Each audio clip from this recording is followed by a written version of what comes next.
Hola, mi gente. Que lo que? Like my Dominican brothers and sisters say. Que lo que? What's up, Dominican brothers and sisters? Hi. Que lo que? Welcome to another episode of On the Block with Jen. I believe, if I'm not mistaken, this is Wednesday. Huh? Can I be your Woman Crush Wednesday? Remember that shit? Remember that? When all your girlfriends was like, you better post me on Woman Crush Wednesday. How are you, loves? Welcome, welcome, welcome to Wednesday's episode, Hump Day's episode of On the Block with Jen.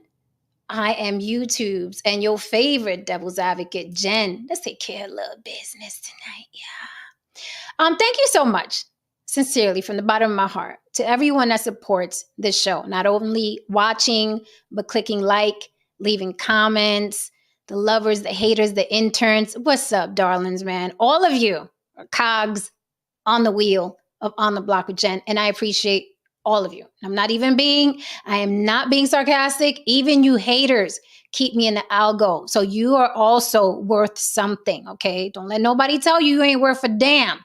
You're also worth something, because without the haters, we ain't gonna get no love, right? What is light without dark? So welcome everybody. Let's take care of a little business before we get into this. And this topic is so apropos for Hump Day. It is so apropos for Hump Day because I got some videos for you guys, and it's all about the lady humps and lumps. Okay, I'm gonna show you more ass than a little bit tonight. Okay, I got the videos, I got the visuals, I got the show and tell. Today is definitely a Hump Day episode. Okay. Before we do that, let's take care of a little business. Thank you so much to everyone who sends Cash App gifts when I'm not even on air. That's really, really dope and sweet. Like, I'm dead serious. I could be doing my dishes, sleep in the tub, and I get your little Cash App bling, bling, bling on my phone. And I'm like, oh shit, somebody was watching On the Block with Jen and appreciates the programming. Okay. And you know, it helps mama keep the church lights on. Cause look at this. Look at this. You know this shit ain't free. This ain't your regular YouTuber, okay? This ain't your regular podcaster, right? A lot of these motherfuckers out there streaming, okay? They don't look nothing like this, all right? These women go on however, the men go on however. I'm showing up to entertain you, okay? I take pride in it, all right? And I try not to be redundant, okay? I will touch on certain topics, but you're not gonna see us talking about the same shit over and over and over and over again. It's always something new here, right? On the block. If you want to support the show, speaking of Cash App, feel free to hit me, Cash App On the Block with Jen. It is scrolling on the bottom. You see that thing scrolling on the bottom that a lot of people ignore? That's actually my Cash App address. So buy me a smoothie, okay? Especially if you're catching the replay. Try to catch me live, though. I'm so much more exciting live, I think, okay? All my exes will tell you that. All my exes live in Texas like I'm George Strait. All right, guys. You can always tell when I'm straight out of the gym, can't you? Can't you always tell when I'm freaking straight out of the gym? Speaking of, go to On the Block with Jen. You gotta see. Okay, the last reels I posted, honey. Okay, I posted a reel of me in the gym and my abs. I don't know about y'all, but I'm looking like something. All right, guys. Also, if you want to support in the chat, throw a super chat in there so I can see your comment much better and pull it up on the screen and we could dissect it. You are welcome on the panel. Everybody's welcome on the panel. It's been really, really dope the past couple of days. We've seen some new faces.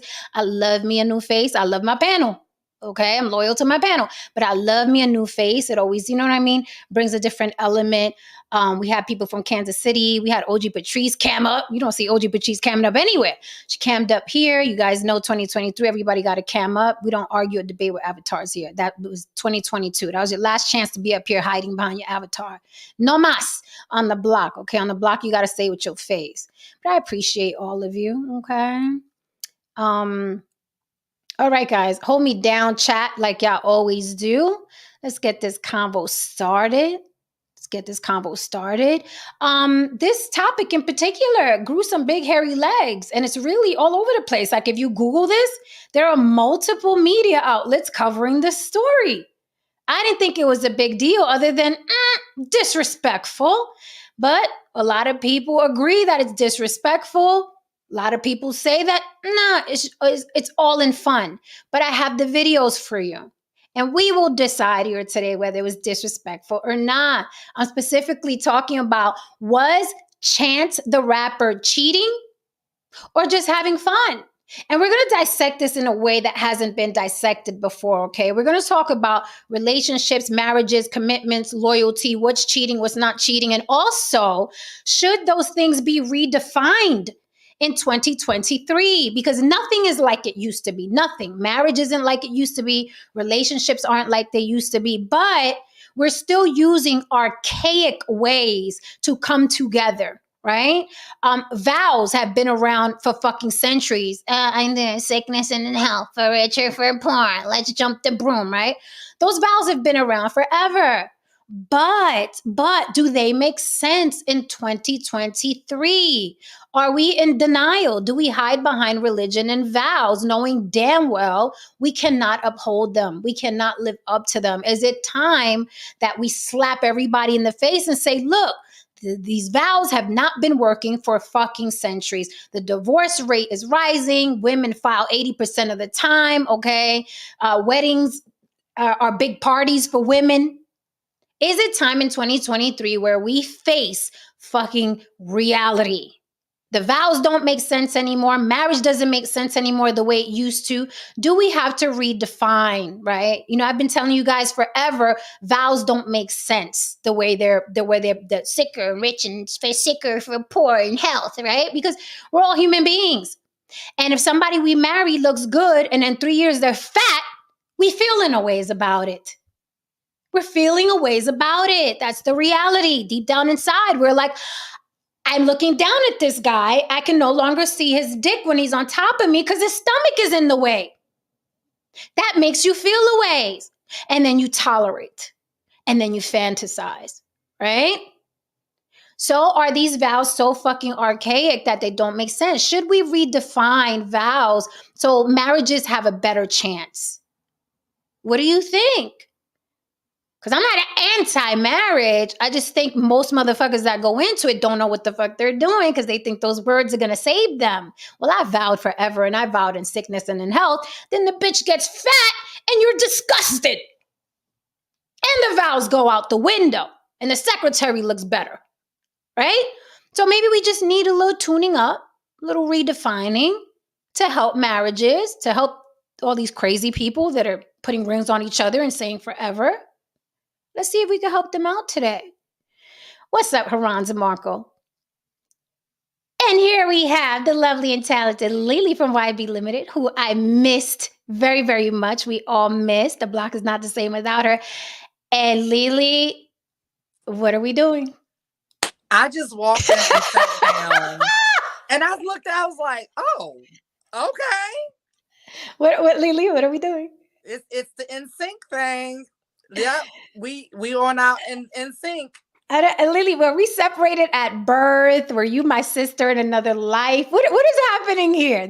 Come on. I'm starting to entertain the idea. See, I have a theory. You know, I'm a good conspiracy theorist. So my theory is that, you know, God so loved the world, right? That he didn't want to be selfish. So he gave one of us to the Black community and one of us to the Puerto Rican community to spread the love. I love it. Read the Bibles, y'all. Read the Bibles. You'll see it in there. Okay. First of all, you look beautiful. I don't know, this makeup is very bronzy. It's very tan. Looks like you just got back from vacation. I'm loving it. Thank you. Oh yeah, I'm the tan is coming through because the weather is changing. Okay. Yes. Oh, I get so happy when I start to get a little color and you know that warmth. It's awesome. I can see it. So we're doing our little colors in our tie-dye, and I love this. Is really, really amazing. I mean, it's a very spiritual experience. How often we come up with the same colors, or you know what I mean? Especially me, because I'm not a girly girl. Yeah, exactly. And not a color girl, but I am not. I'm New York. I'm like, do you have it in black? Before we continue, we do need a man up here for this conversation. So I am not going to leave No Saint knocking at the door. Hi, No Saint. Hello. Hey there. How are you, darling? I'm okay. How's everybody? How are you, Lily? Good. I'm good. I'm still on a high. My mom just left about a couple hours ago, and we had the most perfect trip ever. So I'm high. Oh, that's awesome. I love it. But we had a loss. I have to report to the block. We had a loss on the block. Our bodega cat. Yes, Miss TT passed on Sunday. So yeah, so that was tough. That was like the tough part of my mom's visit. But the fact that she was here and the way everything was done. And I just, you know, I tell you all, I believe like death is a part of life. So, me and TT had an amazing time together. She had an amazing life with me, and I rescued her, and her last years were great. So all is good. Yay. And that's how I looked at it too. I'm like, she has so much love. And I mean, literally was a rescue. She could have been living, her last year somewhere else, which would have been Right. horrible. So that's beautiful. She looks so healthy and pretty. I was shocked because I'm like, she looks so healthy and pretty. And, that was our little bodega cat. That was the black cat. I know. All we So- needed was some produce. All you needed was a loaf of bread, Lily. Yeah, a loaf of bread, some produce or something. So yeah, I will be getting another one because it feels so weird in here right now. I'm so used to fussing. I realize I fuss for no reason. Mm-hmm. I'm like, I just like fussing, and I'm like, I'm ready to fuss, and I'm like, oh, there's no one to fuss at. Right. There's no. All right. So we're looking forward to meeting our new bodega cat. Yes. Don Levon is already shooting "Marriage is a Scam." He's already. I wouldn't go that far. He said a scam. Let's dissect.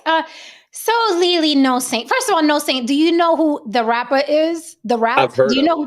You heard I've of Chance heard the of Rapper, right? Yeah, I've heard of Lily, of course, you know Chance the Rapper. I just know him as the guy that wears the 3 on his cap. You had to remind me of his name because I'm not into his music. I couldn't even tell you his hit song. I don't know. I'm not into. I can't either. Okay, cool. All right, so I'm not the only one. But he was huge at one point, and I was Yeah. like, how? And he was mainstream huge, like not social media huge. I'm like, how is he this big? And I can't name not one of his songs. I could probably name a couple that he's featured on. Mm-hmm. Didn't he? The thing I remember about him, I believe, now that it's coming back to me, I couldn't tell you what he looked like or what music, but I thought he had a beef with 50 Cent at one time or something. No. He never had a beef?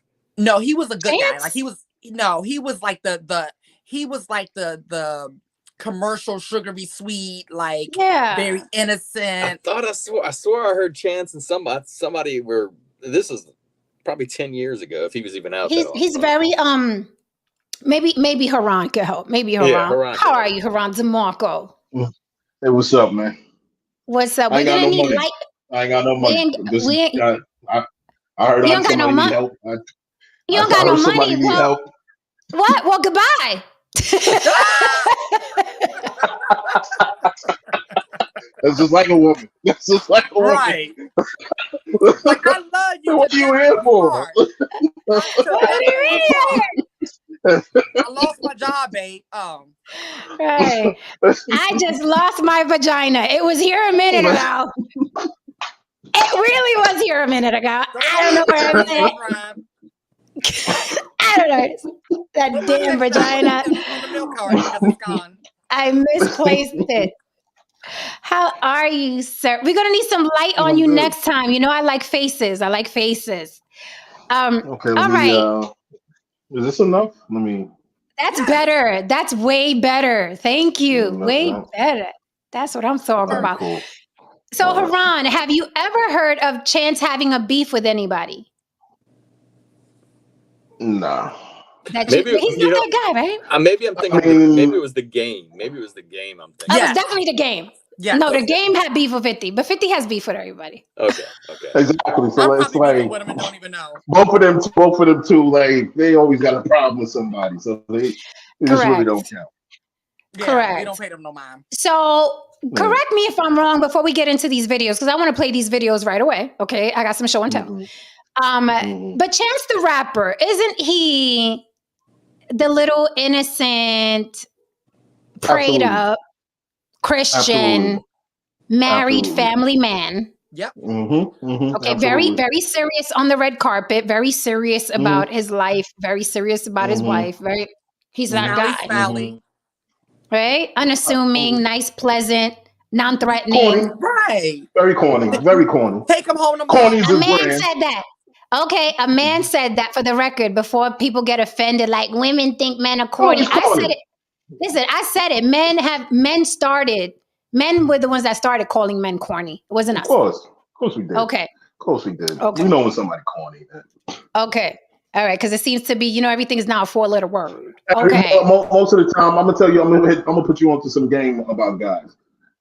A lot of times when our ex gets a new dude, we always rush over to see if the nigga corny. Be like, oh, this nigga corny, man.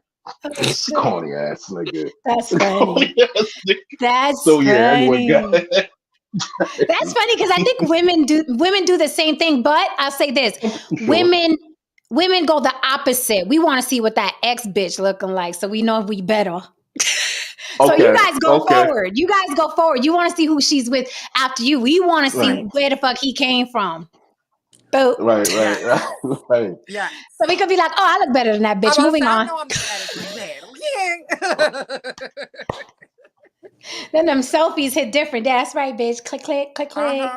You know, because we know she gonna be checking for us, right? So yeah, we petty. We so fucking petty. Which is why I'm late to the show, because an ex just called and I was like, oh, I gotta get off the phone with you. I'm not even talking to you anyway. Gotta go. Okay, so now that we've established, and again, chat, hold me down. You know, I love y'all. Hold me down. If you hear something that's set up here that you have more information about, or that's completely wrong, because again, I don't know Chance the Rapper like that. I know him from being prayed up, God and law, and his wife and his children, and you know his music, and he's that guy, right? So, but if you know something different, correct me if I'm wrong. I'm cool. We cool and we chilling on the blog today. So just so everyone's up to speed, Carnaval happened, right? And it's, if no one's familiar with Carnival, women are scantily clad. Everybody's humping and grinding on each other. It is part of the culture. Okay, it's just like the West Indian Day Parade in New York City, Brooklyn. It's part of the culture. Everybody's throwing their ass. And I'm not talking about the guy is there and you're here twerking. I'm talking about if his dick had paint on it, their asses are trying to take the paint off the dick. That is how close people are at the West Indian Day Parade and at Carnival. Literally, that there is touching. And there's everybody's, and people don't have to know each other. No one has to get consent. Okay, there's no consent needed. It's just, the girls dancing and the guys come up and she bending over and the ass is all, I mean, so close that his dick would be in between her ass cheeks and we're getting this going on. Okay, that is how close it is, for the record. I got pregnant last time. It's just Freak Nick with a soundtrack. It's Freak Nick with a soundtrack. That's all it is, man. Freak Nick with a better soundtrack, right? But I'm biased. I'm biased because we're Caribbean. Anyway, exactly.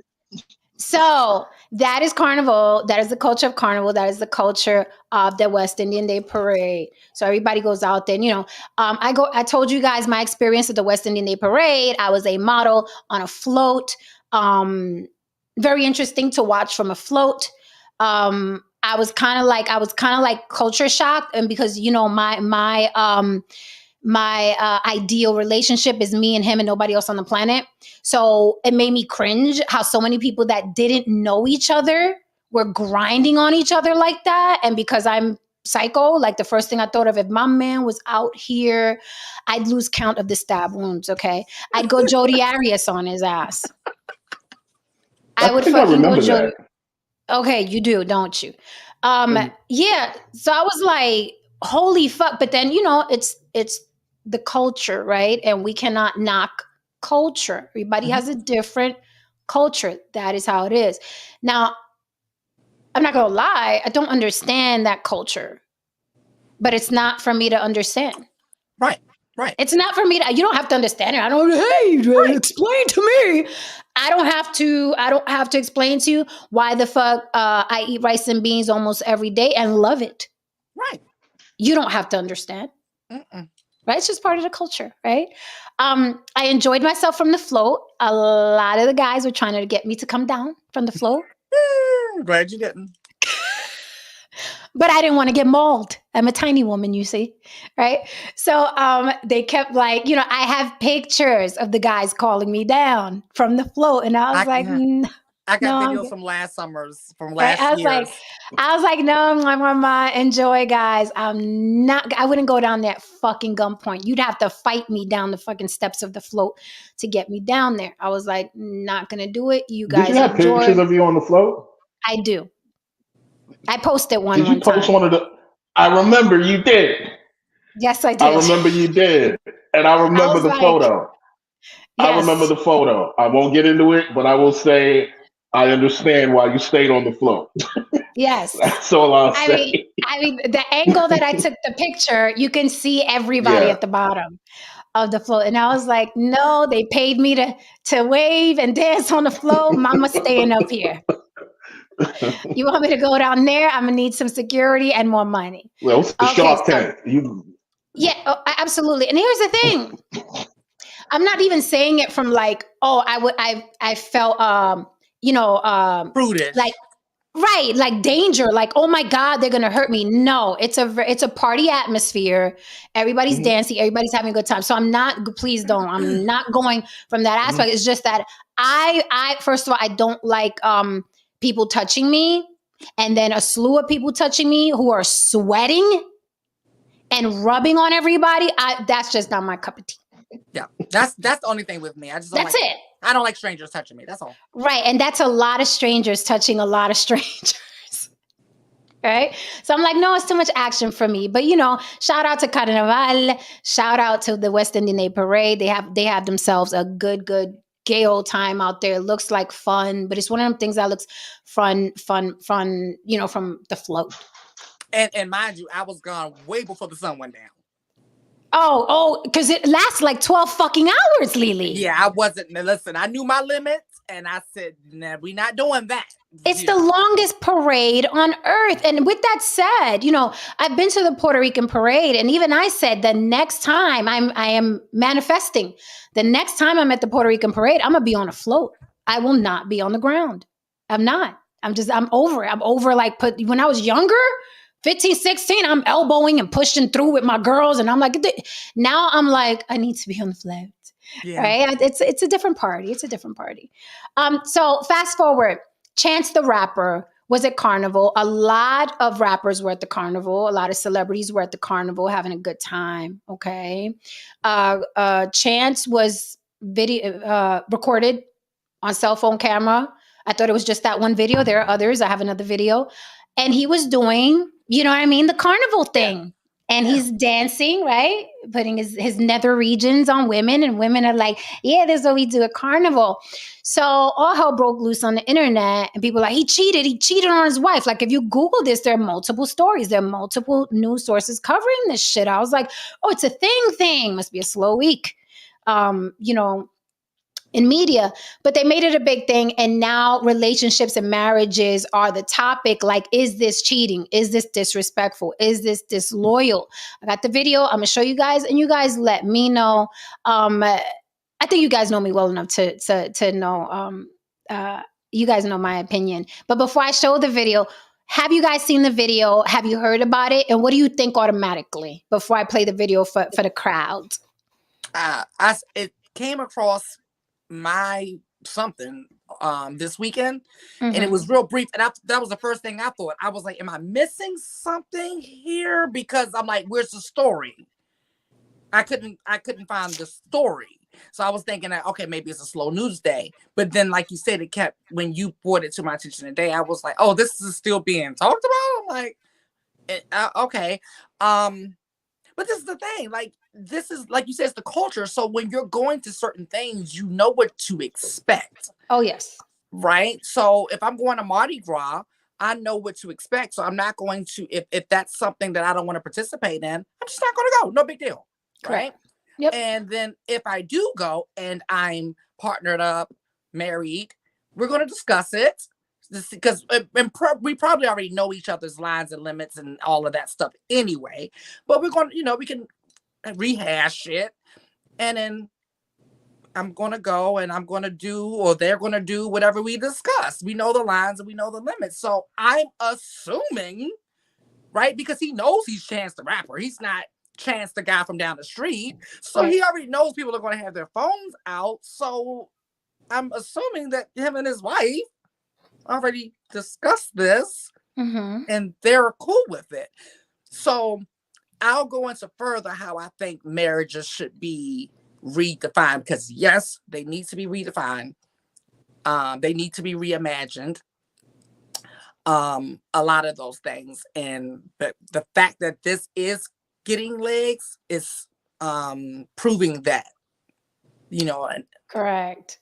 Correct. And I love that you said that you would have that discussion, because so many couples don't discuss things or communicate about things that they should, right? And then resentment, that little seed. All it takes is of the tiniest seed, the tiny, right, the tiniest seed for resentment to start growing. And before you know, there's a whole tree, and she got leaves coming out her ass and ears, and you're like, "What did I do? I didn't do anything," right? So gentlemen, do you have anything on this before I play the video? The chat wants the video. I think he was having a nice time. I think this is really being blown out of proportion because he's Chance the Rapper. If that was Game doing that shit, everybody would have talked about it. He's Chance the Rapper. He's the clean, good old boy, you know what I mean, who indulged in rubbing his penis on another woman's nether regions. Check your phones, guys. He's supposed to be, I guess, quote unquote, not indulging in that kind of behavior because again, he's Chance.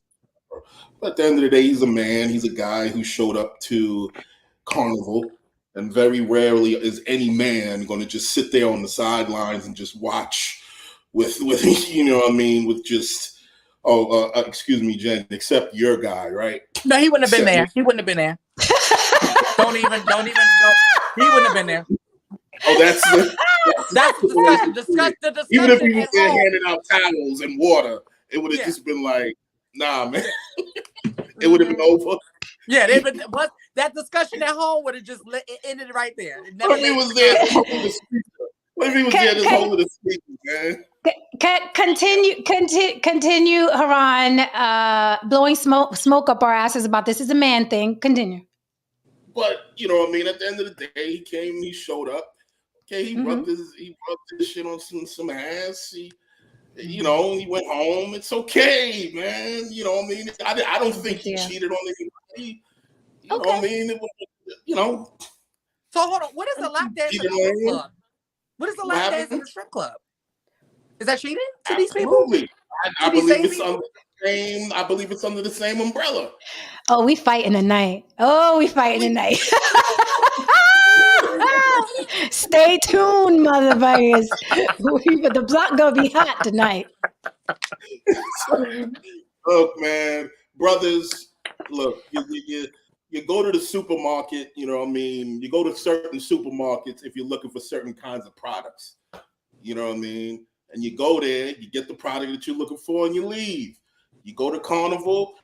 You don't go to Carnival to, you know what I mean, to spectate, do you? Like, I don't know. Maybe you do. Do you go to the strip club just to spectate and, you know what I mean, preach the word of God and hand out tracts? Like, I don't know. Like, that's what I do.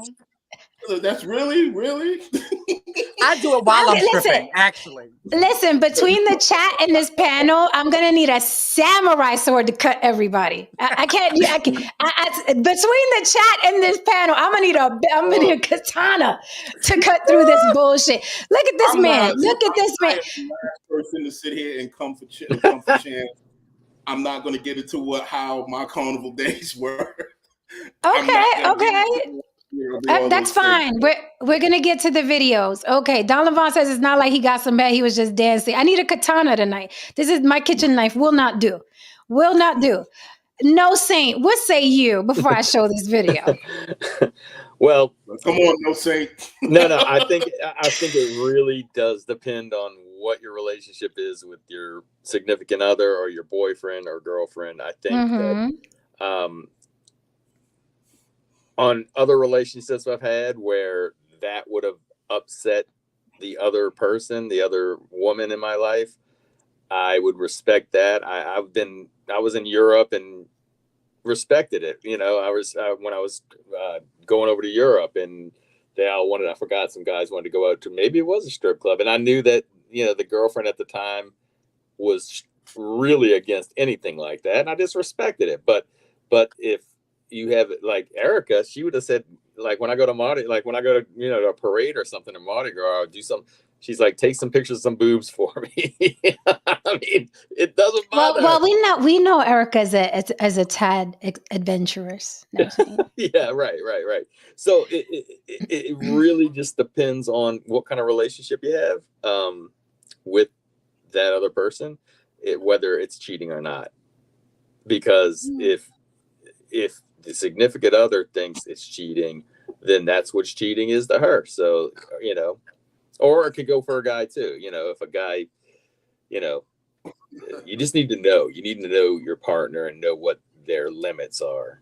That's what Don is begging to get stabbed. He's like, please stab me. Please. He's begging. Like he wants to see blood drawn from his body. He wants to see it.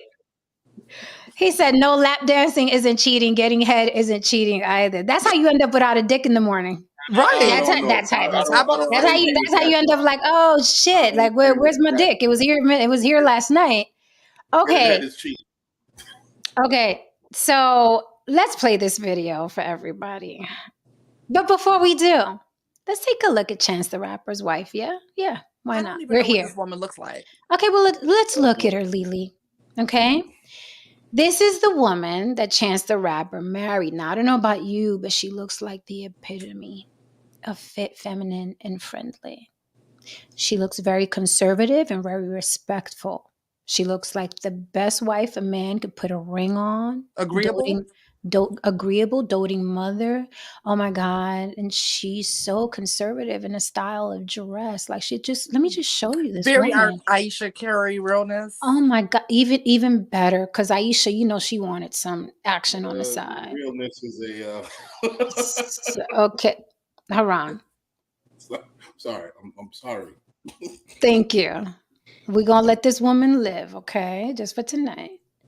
So this is Chance the Rapper's wife. That's his wife.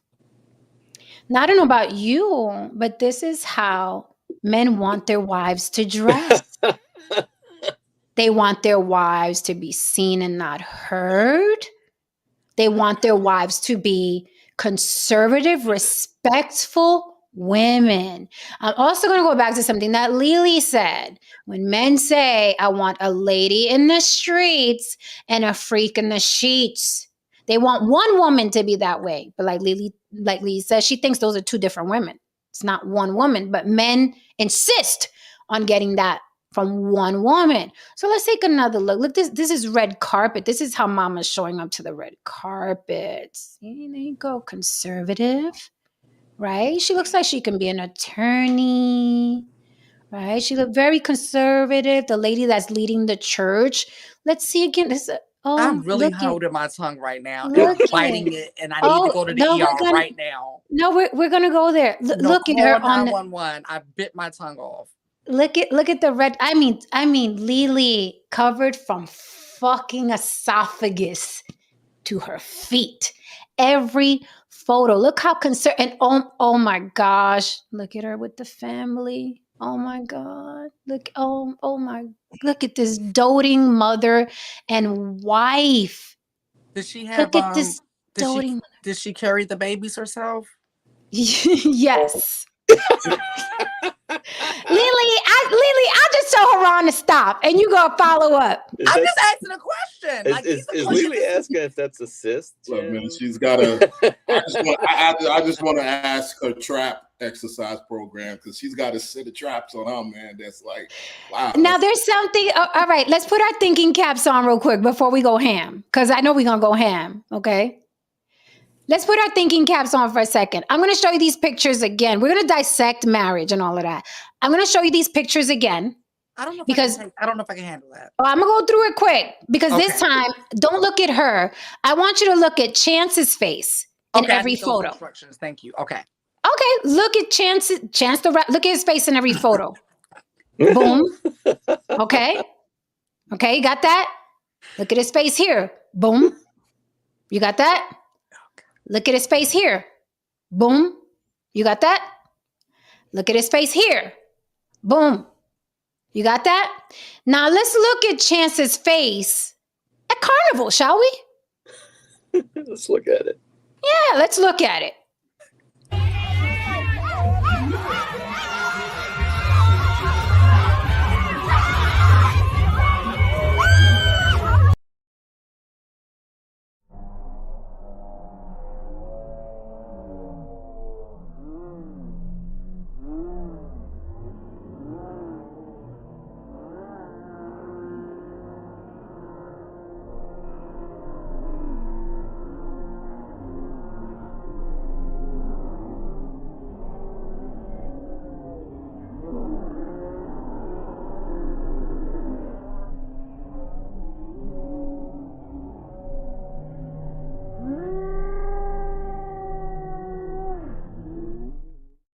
That man is happy, elated. Wait, maybe it was just that video. Let's see how happy he is again. Done the chat, bend your back and wind your up for that. Give me that one time, yeah, give me that, girl, give me. Hey, girl, you look so fine, belly, girl. Done the chat, bend your back and wind your up for that. Give me that one time, yeah, give me that, girl, give me. Hey, girl, you look so fine, belly, girl. Done the chat, bend your back and wind your up for that. Give me that one time, yeah, give me that, girl, give me. Hey, girl, you look so fine, belly. Okay, so let's get into this now. Yeah. So what? Oh, let it out, Nosy. We're gonna talk tonight. I don't want to talk. No, Lily, we must. Okay. So I'm gonna say one thing, and then I'm gonna pass the mic. I got one thing to say. Every photo, and some people would be like, "Oh, you just picked one photo to build a narrative." No, I Googled pictures of Chance the Rapper with his wife. Every picture, he's like, okay. But at Carnival, he's like, right?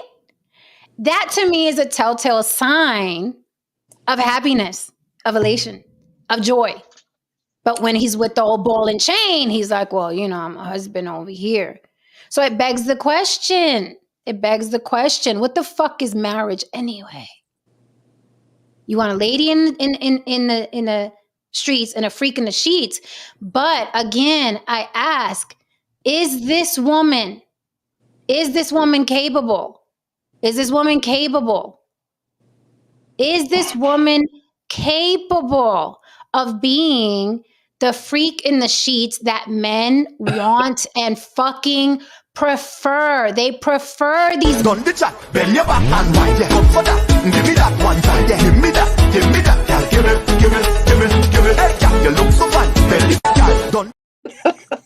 Is this woman that he put a ring on, dressed like a modern day nun? Done the chat, bend your back and wind your up for that. Give me that one time, yeah, give me that, girl, give me. So let's talk about this. Is it cheating? Was it appropriate for a married man? Was he just having fun? His dick was literally in between the ass cheeks of these women. I understand it's part of the culture, right? So is getting a blowjob at a bachelor party with you and your guys before you get married. That's also part of bachelor party culture. Is it appropriate? Is it disloyal? Is it disrespectful to your spouse? And also, if you still have that in you, should you be taking vows with someone? I'll pass the mic. I'll just say it, man.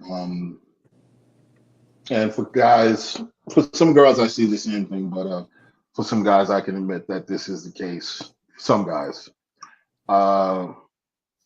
you don't necessarily always marry what you're attracted to. You just marry what makes sense. And in his case, he probably married what makes sense. I don't know this young lady. I don't know what she's about. But on the surface, the women that he was dancing with in the video, they're built a lot more feminine than she is. I'll just say that, you know what I mean? And they're just more, I just see estrogen on their side, you know what I mean? And the way things are built and proportioned and so on. He clearly probably saw the same thing. That's why he had a pig and shit look in his face when he was grinding up on these chicks. You know what I'm saying? I mean, I'm gonna push back a little bit. Okay. In her defense, and this is the first time I'm saying she needs a defense. Usually I'm like, they don't need a defense. Somebody come up with she needs a defense. Okay. In her defense. Okay, in her defense, she may not have the face of a goddess, right? We're not going to call her Helen of Troy here, right? We're not going to, okay. But if she was scantily clad, I mean, I can see the girl got boobs. I can see that she's thick. Okay. She's thick. That's not a good picture. That's not a good picture. It's right? Just not. If she was, wearing the shit that the girls at Carnival were wearing, how would she look? We don't know if we're talking about femininity, we don't know what she looks like in bra and panties. We don't know if her ass is curved. We don't, because she's covered up like a good little wife. That's my point. But he We don't does. know. He does. But he Right, does. he does. Right, And he he does. doesn't look like he does. He doesn't look like he does when he's standing next to her. That's the point Right, that I'm making here. but That's the here's point the that I'm thing. making here. But here's the thing. But Jen, if you standing next to a chick and she's covered up and you know what you're standing next to, as a man, you're gonna see it on his face. Okay, there's okay, Mama, in one of those photos. In one of those photos, that man looks as if he's being as if he's been taken hostage. Okay, in one of those photos, like he just doesn't look like he's having a great time. He's just being there in the moment in all of those photos. Okay, but here's the thing. But we cannot say that he's more that the reason why he's not attracted to one is because what she looks like, because a BBL ain't keeping no man in the house. Okay. All right. Women with the biggest titties and the biggest asses and the tiniest waist get cheated on every day, B. Okay. So it's not about this woman's body, because she's not an ogre. She may not be Halle Berry, but she's not an ogre either. Mm-hmm. Come on, she's not. We're not talking about Precious. Go ahead, No Saint. Go ahead, No Saint. I thought it was. I wasn't gonna say anything because I think maybe it's just me. But then Lily said something. I didn't say nothing. Lily said it, and I'm like, yeah. I mean, she could be a pretty trans, but not completely, like, you can tell. I mean, she looks like she's a handsome woman. Character. Yes. Okay, but here's the thing. I said, Lila, you're saying she's not cis. Okay, but here's what we're not about to do. Okay?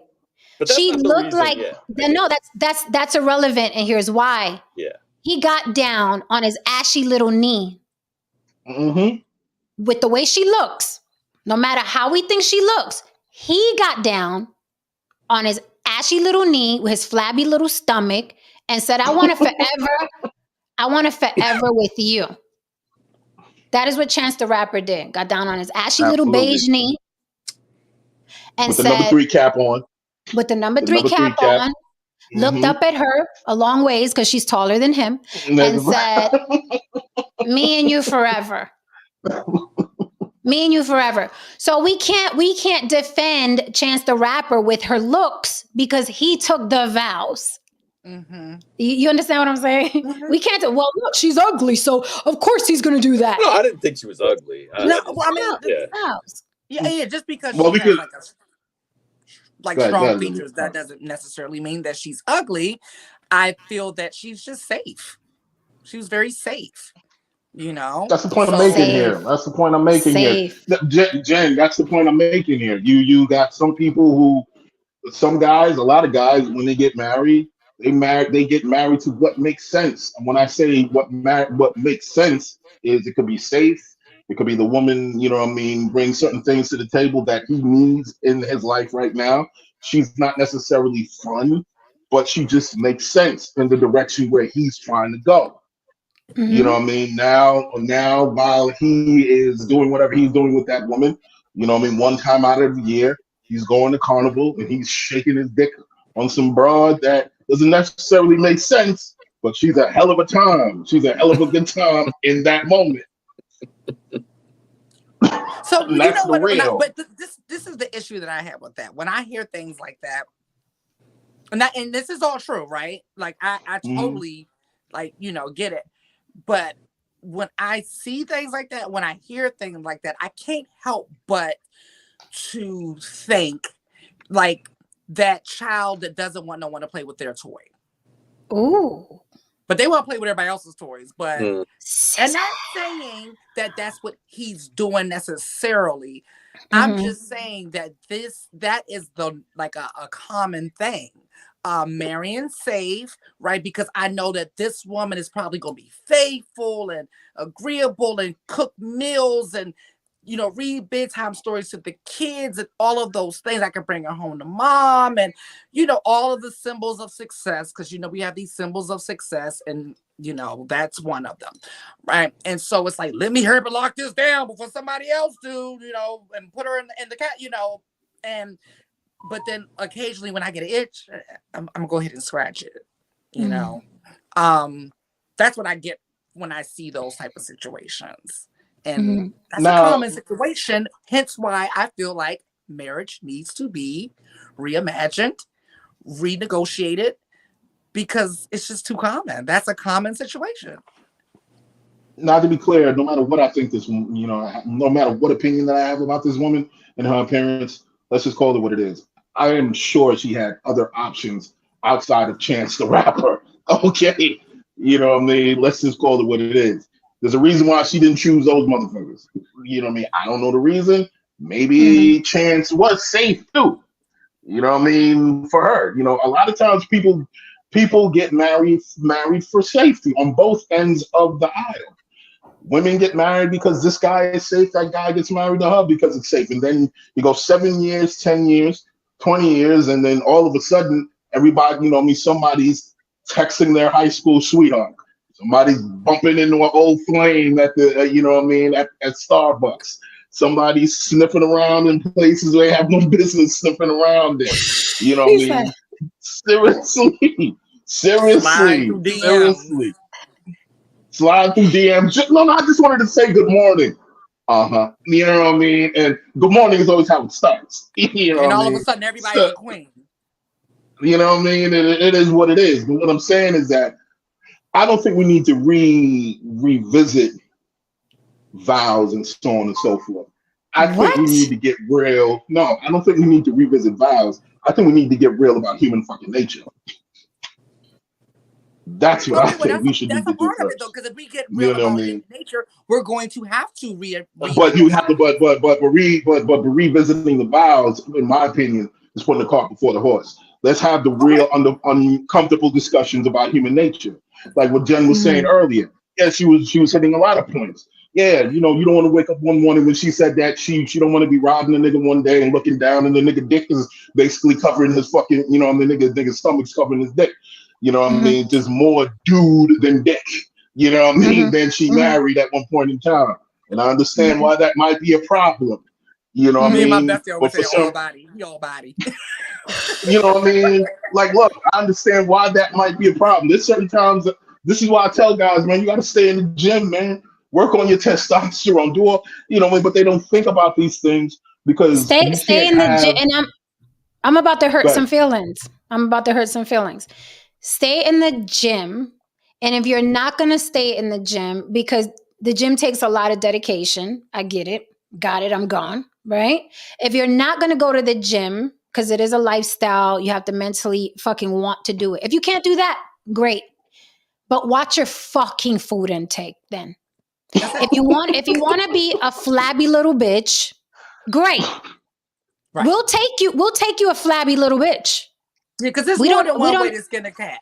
Just a small, flabby little bitch, maybe. Yes, we don't need the six pack. We really don't. They're nice to look at, but we don't really need you to have a six pack. We don't, right? But just be, you know what I mean, a nice size flabby little bitch. If you're gonna be a flabby little bitch while I go to the gym, just watch your food intake. Try not to eat so much garbage. You can at least do that if you're not gonna go to the gym. Because let me tell you, laying down on your back. Okay, I told you I'm about to hurt some feelings. Laying down on your back, right?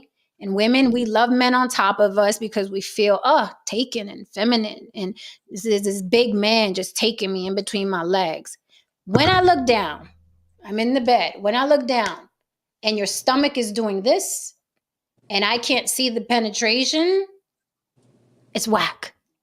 I said it. And you don't need a six pack in order for me to see your dick. So if you're not going to go to the gym, you flabby bastard. At the very least, if you're saying forever with me and you want to be married to me, fucking get your stomach out the fucking way. That's it. Yeah. Is I that too think we much all. to ask? I think we also need to stop arguing over who's more shallow. Let's just admit men and women are shallow. That's just it. People are You know what I shallow. mean? Let's just I'm admit fucking people are shallow. shallow. Humanity Period. is shallow. Mellow, Yes, like, can we just admit that? and you know the thing I sent you earlier that girl posted, Jen. I was like, that was the issue. I was like, Oh, that people are was hot garbage. right, and I'm like, people Hot are garbage. shallow, including you. Like all of this that she tried to make it seem like she's just so sapio that girl, bye. Because I'm probably one of the most sapios again, but I ain't that damn like sapio that it's like that I don't have standards. First of all, let's read that, because that's another factor in this situation. Thank you for the super chat, Don Levon. Don Levon says, "Hey Jen, this is me as a kid. Yeah, I was cute. Oh my God, look at the little forehead baby with all that brain in there. Hi, Don. How cute is that? So let's read this shit. This is a post that Lily sent me earlier from a woman that posted this on Facebook. She says, when people get to talking about dating leagues and how people need to stay in their league, that's low-key talk to say to the person that they are not good enough or good looking enough to attract who they want. I don't like that. I'm just saying, you telling people to have low self-esteem, and I'm not with that. How is this person supposed to look themselves in the mirror and say, I'm not good enough for this league? Is that what we doing? Help me understand leagues and how a person is supposed to determine where they fit. With that said, this woman's not fit. Okay? Let's start there. This woman's not fit. But what she's saying, I felt, you're full of shit, and here's why. Because let's say she has a job somewhere, right? She has the credentials and everything, right? And then I walk in. All I do is knit sweaters. That's all I do. If her boss says, you know what, you've been here long enough, let's put you over here. Let's put Jen here in your position. She would raise hell, hot water, fury, Jesus again before next Easter. She would raise Cain and Abel and Job. All hell would break loose. But according to her, you can't tell people that they're not out of their league, right? And there's enough for everybody. Everybody can come. Everybody can come. Everybody can get some. Come get some of this, whether you're qualified or not. But it's always coming from someone who respectfully looks the way she looks. And she looks like the average auntie, right? She looks like the average auntie. And I call cat. There are lanes. There are leagues. I think that the internet has become, I think that the internet has really become a safe space from reality for most people. You know what I mean? No, seriously. You want an example of leagues? Okay, go out there and send your resume to a whole bunch of places and a whole bunch of jobs you don't qualify for, and see how many rejection letters you get. Go to the BMW dealer and expect to walk off the lot with a 300 credit rating and maybe $1,000 in your fucking bank account. No, it won't happen. They'll reject you. They might call the cops on you because you don't qualify for this want. A lot of people, they tell me that I'm hard on people and so on and so forth or whatever. But yeah, you know what I mean? You don't have to listen to me. Just go out there in the real world and go get the shit that you want to get. Go out there and get the shit. And when they laugh you out the room, when they point at you, when they make jokes about you, you remember the fact that a person such as myself tried to save you the fucking embarrassment. Right. But you were just so hell-bent on going out there and proving to me that nature can be, you know what I mean, twisted, that people aren't, fucked up, that people aren't shallow, that no, this world that people can customize on the internet can translate into the real world. And rarely does it ever. Rarely does it ever. And what's so funny is because this same person is always talking about what she wants, like the qualifications and stuff like that, right? So somebody says, you make this statement, but are you willing to date a man working at McDonald's with no car? I mean, she doesn't want him to have low self-esteem, right? And she said, No. Oh, okay. Okay. Case Yeah. closed. Caso Case closed. cerrado. Caso I think- cerrado. I think with jobs, I get it what everybody's saying, and it's true. I think for the most part, Jen's right. I mean, if I get up on the plate and I don't know, Randy Johnson's throwing some heaters, and I swing enough times, I might be able to hit that ball one time. Right. But Barry Bonds gets up there, and he's going to be hitting that thing, say 4 or 5 times. Exactly. Yeah. Look, there's some women in this world that all I can offer is hard dick and bubblegum because it's just they're in a different league from me, man. And that's the thing.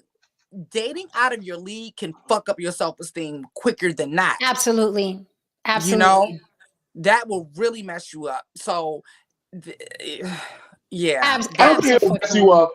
I don't think it'll mess you up if you go in knowing that if this is a yes, you got fucking lucky. And if this damn train rides longer than expected, it was a good run. But if you go in with this mentality like, yeah, I'm a rock this shit, like, no, you just got lucky. Be happy for however long this lasts, and just put it as something like, yeah, this happened to me in my life. You know what I mean? But it's not the norm. Yeah, but how many people go in like that? They don't. And Jen, I swear, but they don't. They do not. The post that you made last week, Jen, had me on the floor. I think I reshared it because they don't go in knowing that they got lucky. They go in thinking, "Oh, I am that man." No, sir, you got lucky. And so the post that you made, you did a PSA telling these women to stop giving these like fat, ugly men chances because they be delusional, thinking that they the man now. Right. And now they in our DMs. Right. I was like, you just got lucky. That's all. Like you know. Because some people would be like, "Oh, but I wasn't ugly and fat when you were with me." No, sir, you were. I was just like, no, you were. You just don't get it. Moment. Right. Like, don't get it twisted. Oh, but I wasn't ugly and had a little dick when you was with me. No, sir, you did. No, you did. You did. Just said, fuck it. Right. It's just that women, we're for tough. We're fucking bred and raised and reared to tolerate the guts, to tolerate the missing teeth, to tolerate unattractiveness, to tolerate, long as he's a good man, he's going to be a good father to your children. And women are like, okay, that's all. We put the rosy colored glasses on. As a man, the easiest way, I'm gonna give y'all some game. As a man, the easiest path to ruin for any man, and I've seen this 1,000 times, the easiest path to ruin is lying to yourself. Yes. Lying about your capabilities, lying about where you stand in the hierarchy, lying about where you're going, lying about what you got. I've seen that destroy a man in 1.5 seconds. You always have to be honest about where you are as a man if you really want to make it in this life, man. Haram, that is what you just said is, yes, church. What you just said is probably, I want to say single-handedly, why we're in this position we're in now with the gender wars and everyone not get what they want out of life. Because the internet has made people feel like they're entitled to things that they probably would have known they weren't entitled to before the internet. And so people they do not tell themselves the truth. Therefore, they're not able to tell whoever their potential partner or partner is the truth. And it comes out. It's going to come out. You're not who you think you are. You're not who you say you are. It's never going to end well. But people are freaking delusional now. That's the bottom line. They're delusional. But I was showing Jen a post earlier. You know, there was some dudes, you know what I mean, a guy who was showing a girl that they thought he was involved with, whatever, that's neither here nor there. But the comments from these guys, I mean, she was a pretty nice looking girl, she had a great body. But the comments from these guys were that, oh, she's mid, she's a 4 at best, she's a 5, she's blah, blah, blah, blah, blah, so on and so forth. And I'm saying to these dudes, I'm like, Don't be out here calling a girl mid that you can't fuck. Man. I was just about to say, did you go to any of their pages? Because I always Don't They're all Yeah. hiding. come to the Lily, they're table with all all these ideas. Lily, they're all hiding on YouTube. Don't do that, man. Well, Don't They're call hiding. somebody a 4 or 3 or 4 because the girl's not officially a hoe unless she fuck you too. and what you got to learn is that, and what I'm learning, I mean, it is truly, when it comes to the dating world, it's a woman's world, especially in this day and age. It's a woman's world. So even if you believe that person is a 4, she's still getting way more dates than you're getting. You know what I mean? Easy. I mean, that's that's something I've realized, like, wow, there are options for women, period. There are just options, and that guys don't have, like most guys don't have. There's a percentage that do, but most don't. Women are magic, man. We're fucking So, look, magic. So let me say this. proven. But let me say this though, just so you know, free game, fellas. If you're not Jason Momoa, if you're not Dwayne The Rock Johnson, and you have a great personality and you make us laugh and shit like that, we literally will have a different filter for you. Yes. Like, no, we literally have that filter. That's why when we're done with you or that argument happens, what you do is you knock the filter off. Yes. Yes. But if we can fall in love with you without you being Jason Momoa, abso-fucking-lutely, and that filter will come on, and every time you walk in the room, it's Henry Cavill. Yeah. Right? It's so true. But when you fuck up, that filter falls off. So it's not that, but when you was with me, my dick wasn't. No, it never was. Your dick was never big. You never had a 6-pack. You were never tall enough. But that filter makes you everything in our minds. But what you idiots do is you don't run with the filter. You start beating your chest and thinking that you belong somewhere you weren't supposed to be to begin with, right? And you start making a nuisance of yourself, and then people notice you like, hold up, do you have an ID? Are you supposed to be here? That's what happens to men. It's so true. Like, if you get in, shut the fuck up. Be happy you're there and maintain the shit. Because if you start making too much noise and people start turning around, we start to hold up. Do you have ID, sir? Who are you with? Who is he with? That's what happens to us. No, that's and then fact. the filter falls off, right? But you make us fall in love, you're gonna be everything to us. That's how women are, to a fault. Honesty is a huge part of that. Mm-hmm. I disagree, Kari. Kari says qualifying for a loan or a job is not a good equivalent for qualifying for a relationship with a person. That's bullshit. A relationship, yes, a relationship is work. What do you think a relationship is? A relationship is work. It's work. If you get married to somebody, that's a business. That's a business move, man. That's what I'm about to go with. What are you talking about, man? This is a perfect segue into why I feel like it needs to be reimagined. That comment was a perfect example because of, hold on, let me think about it, because I haven't read the Bible in a while. In the Bible, when they talk about like marriages and stuff like that, do they mention love? No. Okay. So, and I don't believe that's mentioned in any of the religions that I've read, and I've studied all of them. Because love was a construct that was thrown into the mix when monogamy was created. Love really ain't got nothing to do with relationships, period. And the concept of pairing together and so on and so forth, that was made so the species could survive. It wasn't so you could have fucking butterflies in your fucking stomach when you see somebody. Well, y'all motherfuckers created that shit. I keep telling people love is the worst fucking thing that ever happened to all this shit. You know what I mean? Because all of you brought your traumas and you brought your expectations and your stomachs to the situation. You know what I mean? Understand this. Love has nothing to do with this. Honestly, what they tell you not to feel is more natural than what they tell you to feel. Like if I meet somebody, I'm vibing with them and they make me horny, that's the natural order of things. Like I want to fuck you. Mm-hmm. Like you're, fuck. I want to fuck you. I just realized I want to fuck you. The Bible. We talk about that in the Bible. right? Right. But that's more realistic. Religion, tradition, your mama, your grandparents, they'll have you think that that's the wrong thing to feel. No, you got to feel love. You got to be that shit's a disaster. Do you want to fuck this guy? And do you want to fuck him for many, many years? That's more realistic than can you love him? It is. Right. It's more realistic.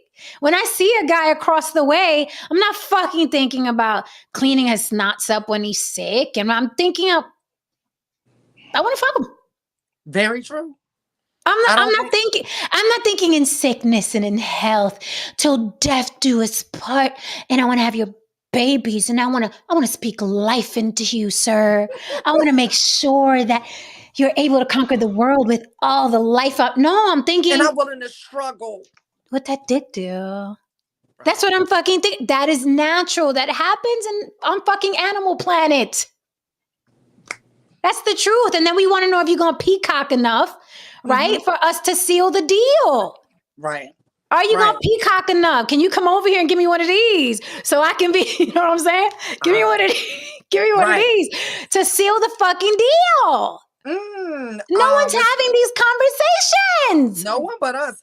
And Ms. Ruth just said that the word honor was used, but the word love was not used in reference to marriages. It's a business arrangement. I don't know any other way to put it. I know we have been brainwashed and convinced and bamboozled to think that it's about love. That would be nice, and it's a great icing on the cake. It's a wonderful icing on the cake.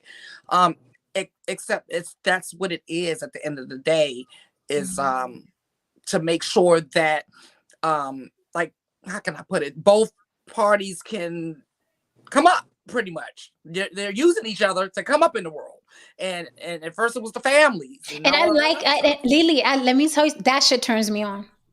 That's I like that shit. I like that shit. I like two people that fucking come together. Fuck this love shit. Can you help me get from here to there? And I've been saying that forever. perfect There example. ain't a fucking ounce of grift in me. I've been saying that shit forever. Let's meet. Let's clap. Can you get me from there to there? Or do I have to go by myself? Because if I got to go by myself, I'm not going to fucking be wiping your dick. I don't need to. You don't need to be here. If I have to do this on my own, you do not need to be here, sir. And vice versa. Can I help you? Can I help you get from A to Z? If I can't, then I'm useless to you. Right. If you can't be used, you're useless. I don't give a fuck this love shit. Can we get from here to there together? If not, why are you here? Why are you calling me? Why are you texting me? Why are we talking? Pointless. It's pointless because you can get dick from anywhere. You can get a good conversation from anywhere. But to actually coming up like that, like that's a whole nother situation. I mean, shit, have you ever done a partnership in business and how serious that is? It's really like a marriage. It really is like a marriage. It is. You have, I mean, outside of the sex, I mean, it is the same type of thing. You have to trust that person, that they have your best. You find out all kinds of dark shit about that motherfucker that you didn't know before. All kinds of shit. All kinds of secrets. Same thing. Matter of fact, it's more serious. It's so much more serious than marriage that you can let go of a marriage and you still got to keep that business partnership with that other person. Right. Relationships are come and go. That shit is serious. And that's how serious marriages should be. Or why are you here, sir? Why are you here, ma'am? Well, why are you here? Also, just because I love you doesn't mean I want you in my house.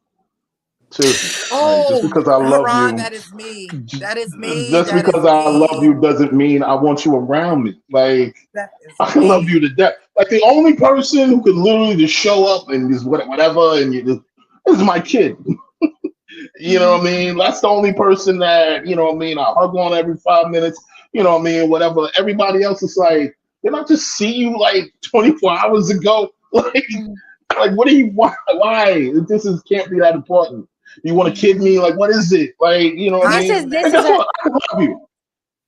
I love this you. Is why this is why a lot of marriages don't make it, because this archaic shit, respectfully, Rodville, but this shit is archaic as fuck. And you guys have been doing marriage this way for centuries. It does not work. It doesn't work.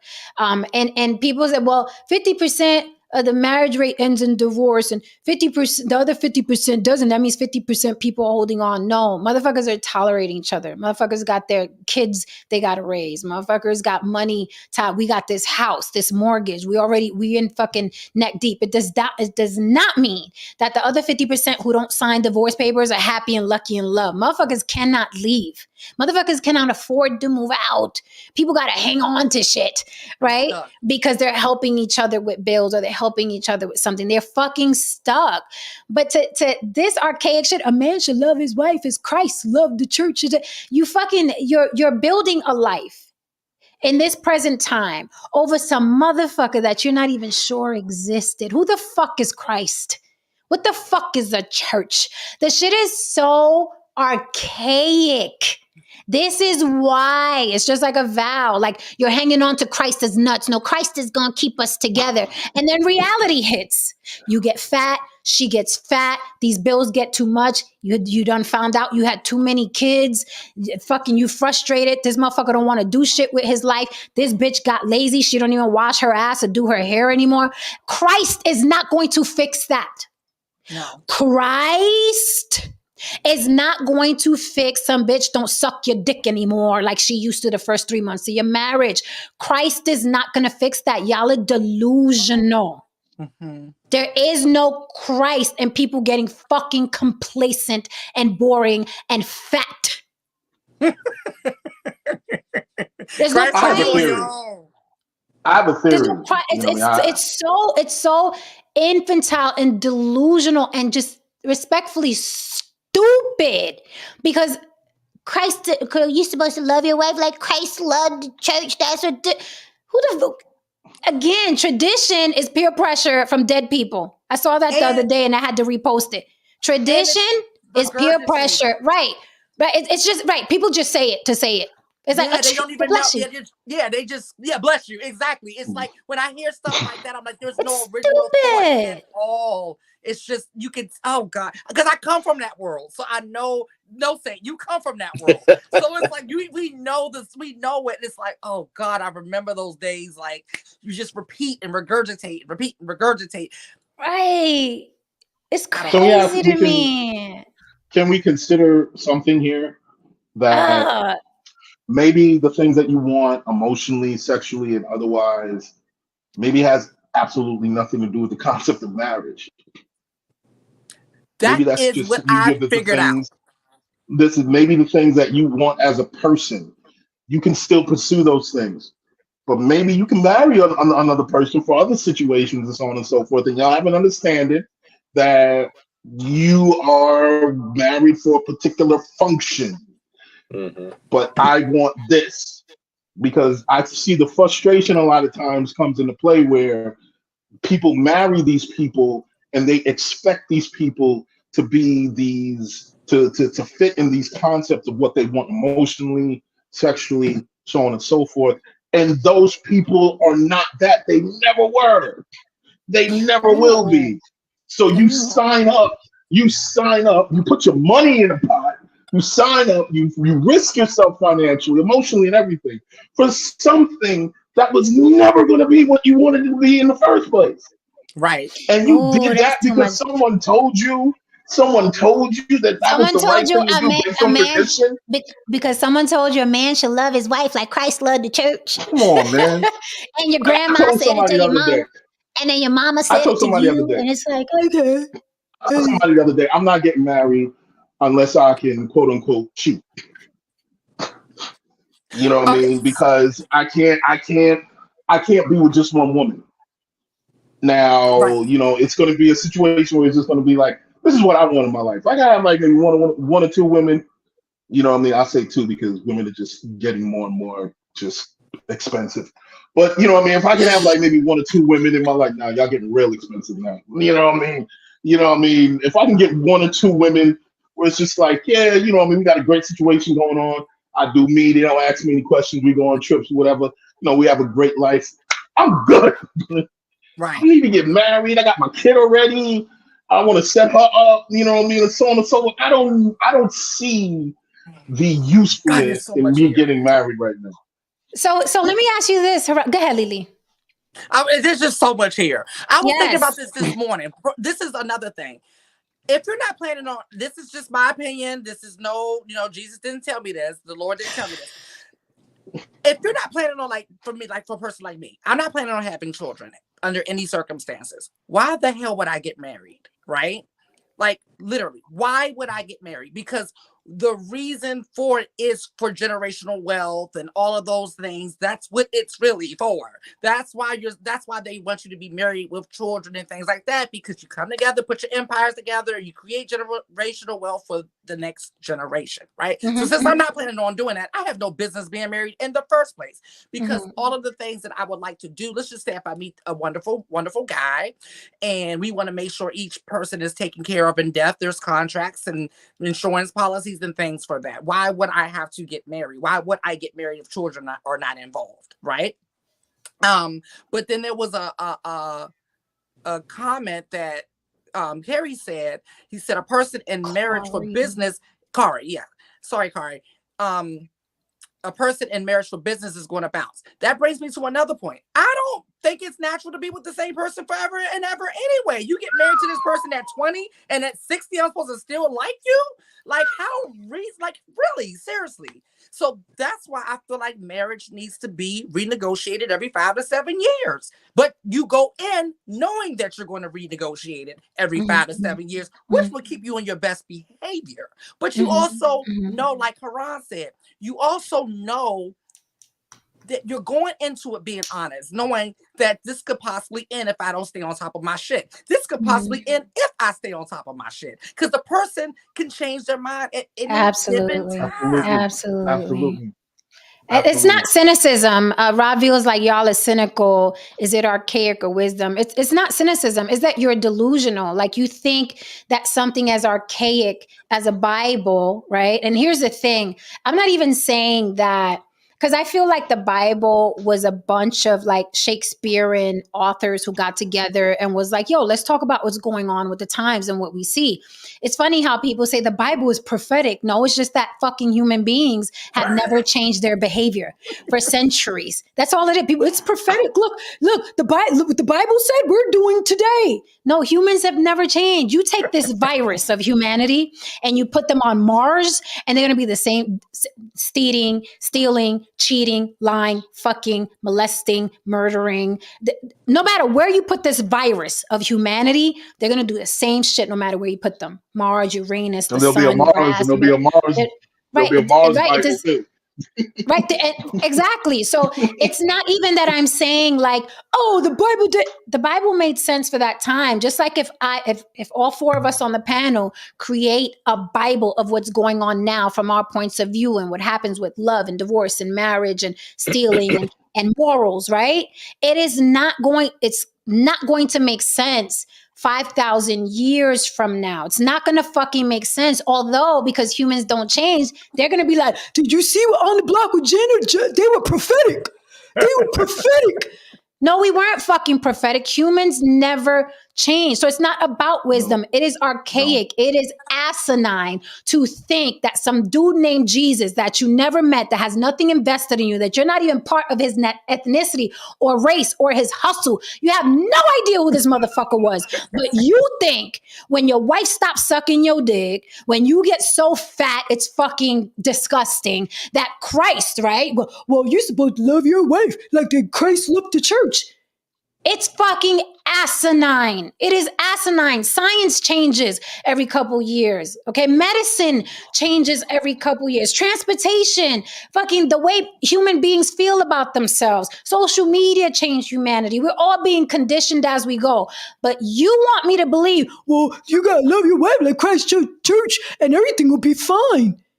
Yet humans keep getting divorced. Yet humans keep cheating. Yet humans keep going to carnival and getting pussies rubbed on their dick while they go home to their wife who's waiting with the children. It's fucking archaic. So it's not wisdom. It's fucking asinine. It's delusional. And it's weird. Like, grow up. No, man.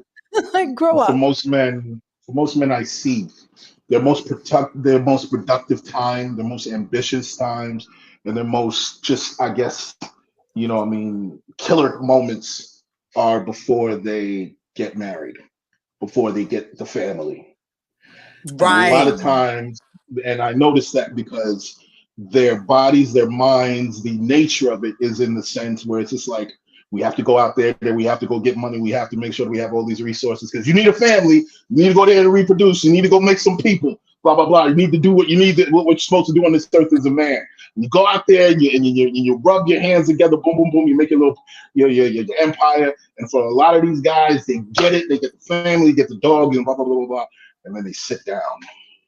That's it. They sit That's down. it. That's They it. sit down. And that's where it starts. That's where it begins. And And they then wear you come and they wear and they wear and their you know, caps like no saint. and they sit down and you come by and be like, hey buddy, how you doing? You're like, I'm sorry, man. And so like, hey, you still watching the game? He's like, yeah, I'm still watching the game. Like, you been out? You know what I mean? Yeah, I went out with the kids and the wife. Like, no, I mean out with the guys, you know what I mean? Like, nah, my wife doesn't want me to. Wait a minute, what do you mean, man? Like, I mean, come Let me on, you ask know, the you gotta wife. go out. You know what I mean? And then slowly let me ask her. you come back 6 months later, Buddy's got a gut like this now. he's 6 months. He's a good 6 months, and you're like, hey, Buddy, what's going on, man? It's like, you all right? No saying you is still like watching the game? no saying is like you gonna stop talking about me tonight. Y'all gonna stop talking about me tonight. No saying This is like you reminds will me. stop. It reminds And then me. all of a He's sudden, right. no saying. He's right, but it reminds me. I went to there was a comedy show. It was quite a few years back. It was Sinbad. Oh, that was a long time ago. It was, Oh, shit, and yeah. he said something. He See said what something like, Ron is saying? he said something similar. He said, like, you have kids, and then your kids sit there and say, "Oh, look at this, Dad, you and your mom, you guys used to be cool." And he's like, "Yeah," and then you kids came and sucked the coolness away. It's what true. happens. It's I mean, true. look, It's true. biologically, this is scientifically proven. When a man gets married, when he has his children, his testosterone levels drop. Because no, this is true, It's true. and it It's very only It's true. spikes. It only spikes after you get divorced. right. You know what I mean? Or when you're at Carnival, when you go to Carnival. Exactly. So this is one of the reasons why I tell guys, like, even when you get the family, even when you get all these things, you have to constantly be in the state of this hunter's mindset, because your wife's not going to tell you, but that's the guy she was attracted to. It's not the guy on the couch That's who why- sat down. That's why you gotta You know watch. what I'm saying, with the stomach. That's why you gotta watch On the Block with Jen, because Jen will tell you what your Yes. wife is And thinking. you know what I mean? You know what I mean? And she didn't get attracted to the guy sitting down watching, with the 6 month pregnant thing happening. She got attracted to the guy in the photo, like Sinbad said. The dude who had the shoulders, he was 5% body fat probably. He used to like hike with no rope, you know what I'm saying? And shit like that. That guy, she got attracted to that guy. That's the guy she wanted to fuck. You know what I mean? The guy on the couch, she doesn't want to fuck that guy anymore. You know what Don I mean? Levon And says, that is I want to fucked know. up. Don Levon says, I want to know, why are you here and what is our purpose in each other's life? I just want to know what that tongue do. Let's keep it 100. I mean, Let's get after to a the while, chase, once baby. you look, listen, once you hit 40 something, like, why can't we just be honest with each other? Like, Right. biologically speaking, you should have either come to terms with the fact that if you don't have kids, you most likely won't have any. And if you do have kids, how would you want more? So it's just Right. why can't there be an understanding where it's just like, let's just fuck Yeah. until Yeah. the end comes, and that's it. I was thinking that too, Haran, the other day. I was like, at 40 and over, we should know this already. Like, Yeah. experience of your own and watching other people in your life should already Denial. tell you this information. Yeah, Mhm. and I think that, if you want to put the work in, you can certainly change things you don't like about yourself. But when you get older, it's backwards. When you're young, you don't know yourself, Mhm. but you want that. At least some of us want that life. You want that married life. You want to have a Mhm. family. Like Haran was saying, you're doing your best to be your best. Secure the funds. but it is kind of a backwards life when you think about it, because in all honesty, I know myself so much better than I did when I was in my 20s and my 30s, you know? And so you would know, like, if someone's telling you they want something out of you, you know, if you're going to be able to provide it or not. You know, when you get older, you kind of know how you are, and you're like, I might not be the guy for you. You know what I mean? But you know what's funny, No Saint, that it's like, you know, even hearing that, there's a little bullshit in it. You know why? Because when we're in our 20s and 30s, the shit we want is just the shit people told us to want. Some of it, yeah. Yes, it is. Yeah. Like it's just we're looking all around, and it's like, oh, my parents got married, and my sisters got married, my teachers are married. I guess I need to get married too. And you don't fucking stop. You don't pause and stop to say, do I want to just travel the world? Do I want to live out of a van? Do I want to live out of a van? Do I want to build wells in Africa for kids? Do I want to hug sad monkeys in Istanbul? Do I want what the fuck do I want? And it's such a sheltered fucking existence. Think about it, a whole human being, and you are diminished to go find a motherfucker to tolerate you, bang some kids out with them, go to work, get a 401k, and fucking die. And whoever dies first, let the other motherfucker put you in a box with some burial shit. It's a horrible existence. It's fucking horrible. Now, with that said, I think these people are very, very, very rare, but I could think of one. And when I say one, I mean one couple only, that both of them are very monotone, like people. And they're very good in marriage because that is all the fuck they want. They're happy working till they retire. They're both low activity people. They're not, you know what I mean, social. But I was like, oh, you guys are going to be good till death. But I think those people are fucking so rare. I think the majority of people feel trapped. I want to say something though. I'm just speaking for myself. I did travel. I mean, I traveled quite a bit before I was married. Some of it was with a girlfriend, but there were times where I was traveling.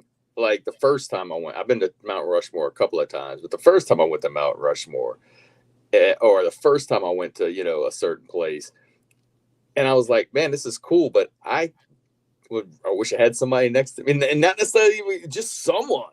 You know, seeing something by myself wasn't as enjoyable as the second time I went bringing somebody. I don't know. I find joy even when I go to a place that I've been. It's so much better for me to have someone next to me that I can see enjoying those same things. You know what I mean? But that doesn't. I was about to say, but a dog doesn't understand. Listen. I went to Moulin Rouge twice. I went once by myself, and then I went with Erica. I like seeing. It was great by myself, but it's also awesome seeing someone else see it and enjoy it. That's just, I don't know. But this is the thing.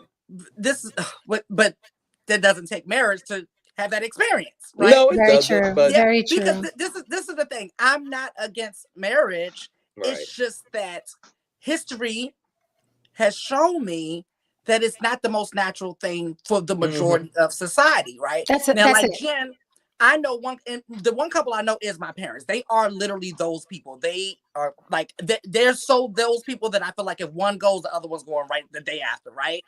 But you know how rare that is, right? And typically, right, you'll have one spouse who is that person who loves the idea of marriage, and this is usually the guy, right? True. And then the woman is secretly wanting to get her freak on. She wants to be in the gangbang. But she's in church on Sunday morning now. I'm telling you, she's there. Okay, she's gonna bake the cookies. She's gonna be at all the PTA meetings, but secretly she's looking at Principal, you know, whoever he is up there, you know. So and women are much more freaky and imaginative sexually than men. I mean through the roof. While you sitting there with your hand in your pants, like, I guess I'd fuck Halle Berry if they gave me a shot. She's already looking like she's already at her job. Like, how can I fuck my boss and not get caught? Mm-hmm. She's looking at saying, I'd fuck Halle Berry before you would. Right. Kari's crib here. There's another thing. The fear of, this is what I call fear mongering. Like religion does this, and people also tell you this, so you could get married. This is the equivalent of who's gonna wipe your ass when you're 80. Oh, 90. that's my favorite. It's fear mongering. It's like, you better get in a marriage, or who's gonna be there. It's fear. It's like fear. And I'm not gonna be scared into shit. If I'm shitting on myself at 90, then I'm shitting on myself at fucking 95. Oh well, if I can't close my own diaper at fucking 95. I am not going to do anything or partner with anybody out of fear, right? So this question is easily answered. Marriage is who's going to make your decisions when you can't. Who you're going to entrust the power of attorney? A cousin, Just a that parent, simple. a Single sibling, people do it all the time. a friend, anybody. Anybody. They really do it all the time. They really do it all the time. Anybody can make decisions when you can't. And what's to say your spouse isn't going to die? You went and got married just so somebody can make decisions for you at age 80, and they fucking die of a heart attack. Then what are you going to do? Yes. Right. I was Stop doing things out of fear. Stop doing things out of fear. I was watching Snowfall the other day, and one of the characters, he said something. He said something very profound. He said something very profound, and I think a lot of men can relate to it.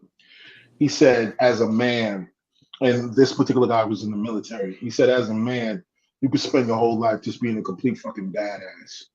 Like, people just fear you the moment they see you. But no matter who you are, if you live long enough, one day somebody's gonna have to wipe your ass for you. No matter how bad of a motherfucker you are. If you live long enough as a man, somebody's gonna have to wipe your ass for you. And I think there are a lot of men who they fear that what will life be if I don't have that person to wipe that ass for me. And I sit here and say that, well, you can also pay for the service of having your ass wiped. You know what I mean? You can, if you have that kind of money, you know what I mean? So, but chances are you're going to have to, because if they're old, and that's they don't have the strength to do that. That's also the point. You know what I mean? That's also the point. So I think that there's this fear a lot of times of being alone that maybe both sides of the fence don't like talking about.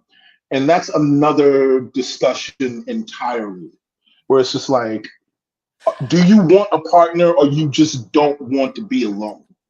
That's what I'm always asking myself. Because, okay, like Jen says, she's broken with the deity gene. I'm broken with the loneliness gene. I don't understand loneliness. Like, I don't register it. It doesn't register. I don't get it. I don't understand loneliness. As a matter of fact, I'm like you, Haran, in the sense that, like, I love people. I have people that I love. I have people I love to be around, but I like my space. I like my peace and quiet. I really don't like people spending the night. Like, and it's like, I don't get it. So that when people try to put that fear in me, it doesn't register. And then I believe Rod said, I want to hear from you after 70. I'm like, actually, I came to this conclusion from being around a lot of older women. I learned from them. What's up, E Black TV? If you still here, he said, leave Chance alone. Now we on Chance tonight. We on Chance all night. Someone gonna have to throw in the towel. I wanna address this comment what Miss Ruth said. Again, then you're not marrying for love. Right? Ms. Ruth said marriage gives you legal rights with your partner, insurance, taxes, death benefits, so Social Security, medical decisions. It's difficult to claim those rights if you don't have that license. What the fuck that got to do with love? Right. Sounds to me like you're looking for a power of attorney. Like, it sounds to me like you're looking for benefits. So you're looking for somebody to couple with, right? For the benefits of a marriage license. That is not love. So I guess this is business. Is more realistic than saying I'm marrying for love and sickness and health. Matter of fact, I think marriages stand a better chance when they're like, I don't give a fuck what you're going to look like in 20 years because I want you for these reasons here. And there's nothing wrong with that. Yeah. No, there's nothing wrong. Actually, someone told me this morning, a friend of theirs is getting married, and that's how the conversation went. It wasn't like, it was like, no, I have what you need. You have what I need. But we're going to get together. And when we get together, because we both have what each other need, we're going to have more. Okay. Yes. And then from there, we'll decide what we do once we get to, because we have a goal. You have a goal. Your goal is this, and I can help you get there. I have a goal. I You like can that. help me get there. Once we get to our goals, then we'll decide if we're going to stay together or go on about our. I'm like, God damn it! I thought love they that. did it. They I love did that. I love that. Rod is funny. He said, I hear fear talking. Actually, people who get married are fearful, in my opinion. Like the majority, right? Like you need somebody to wipe your ass. You need You'll be somebody to alone. get intent. You want to be alone. Yeah, that's fear-based, in my opinion. Don says, stay single and keep your edge with Jen. Are you saying, you said what the hell, Jen? Oh, I don't know what you're talking about. I'm probably late. Sorry. You know what I noticed, though? George Cook is laying in the cut. George Cook said, Don Levon, what's your game plan when you get old and can't wipe your ass? Pull-ups. Don said, I think Don said he's gonna wipe his ass with his money. I I will say this though. I will say this. This is what I noticed. Mm. I noticed that people will rather seek a partner and rather die with someone and not alone, rather than know who they are in life Ooh, without a partner at all. shit. Like spending some time knowing who you are without anyone. I see freaks Shit. people the fuck out. Can we sit here and contend how many people we saw freak the fuck out during the pandemic? Shit. Right. Like the number of motherfuckers I saw freak out was like, hey man, it's gonna be all right. Annoying. It was like, I didn't understand it at all. Ow. And I'm like, no, it's gonna be okay. Everything's gonna be all right. It's Again, see, most of this is lies anyway, but you know what I mean. You're gonna be all right. see again, fear mongering. I want to see this is. I want to see you hear this is when y'all over 70. Do you know how many? Oh, Lily, you can attest. My grandma, 94, 95, she was like, fuck these niggas. That's what I'm saying. Okay. Every woman over 70 says that. They're all like, All right. oh, marriage. Oh, My it's grandmother went up to 90 talking about échate antes que te echen. Fuck these niggas. What are you talking about over 70? You know how That's where I many learned women, you know how many women and men over 70 are like, fuck a marriage and a relationship. I'm going out the way I came in, guns blazing. Y'all are scared. Y'all are scared to be Right. alone. Y'all are scared to chill alone. Y'all are scared to live alone. Y'all are scared to die alone. Have you been to a hospice? A lot of motherfuckers are single. Somebody else wiping their ass. When you're at that age, you got one foot on earth and one foot in the grave. Y'all be panicking and marrying motherfuckers and tolerating people because y'all scared. Y'all are scared. Scared of your own shadow. Scared to go to hell. Scared not to be. Y'all, I could never live like that. So check back when I'm 70. Check back when I'm Look, 70. man. Look. By 70, they might. Don't be shocked, Jen. If we're both around at 70, don't be shocked if I go first and they find out that I went out like Kevin Samuels. I'm gonna be at 70. I'm gonna be. I know where to go. Hold on, I know where to go because when I went to Turks and Caicos, I seen the women. I seen the women twice my age. I'm gonna be at Turks and Caicos throwing my dollars on Mandingo. Hey, baby. Hey, look, listen. Dance for And I might- mama. Are you kidding me? I might still have a hard on when I'm dead too, because I took way too many blue pills that I should have taken at 70. So you know what I'm saying? I mean, E-Black it's is gonna like, be okay. It's "Nah, gonna be fine. You know what I mean? It's So- gonna be so- fine, man. So let me say this. If we fast forward, right, this whole Chance the Rapper thing, if we fast forward and we do redefine marriage, right, because I think marriage, like religion, just my opinion, and the statistics back up my opinion, because I just have an opinion, but the stats, right, lean in my favor. I think How marriage, about like your fucking religion, mother? Ask your mother What? that shit. Get rid of this what is dude. going on? Bugging out Who? too. Ask your fucking mother that shit, man. I missed that comment. You guys got wrenches in the chat. You could get rid of people because I can't catch everything. I'm always wondering why a man cares about if someone has a. That's weird to me. You want to talk to her? You want to talk to her? Is that it? I mean, you I want to think that 'cause confirm it's some like- things? You guys got wrenches. I gave out plenty wrenches. I can't catch all the comments. I gave out plenty more inches. Do what you want with them. Let me get rid of this guy, man. Okay, so what I was saying was, I think religion and marriage is unrealistic to a human being because human beings are so dynamic and we change every minute, let alone every year, let alone every 5 years.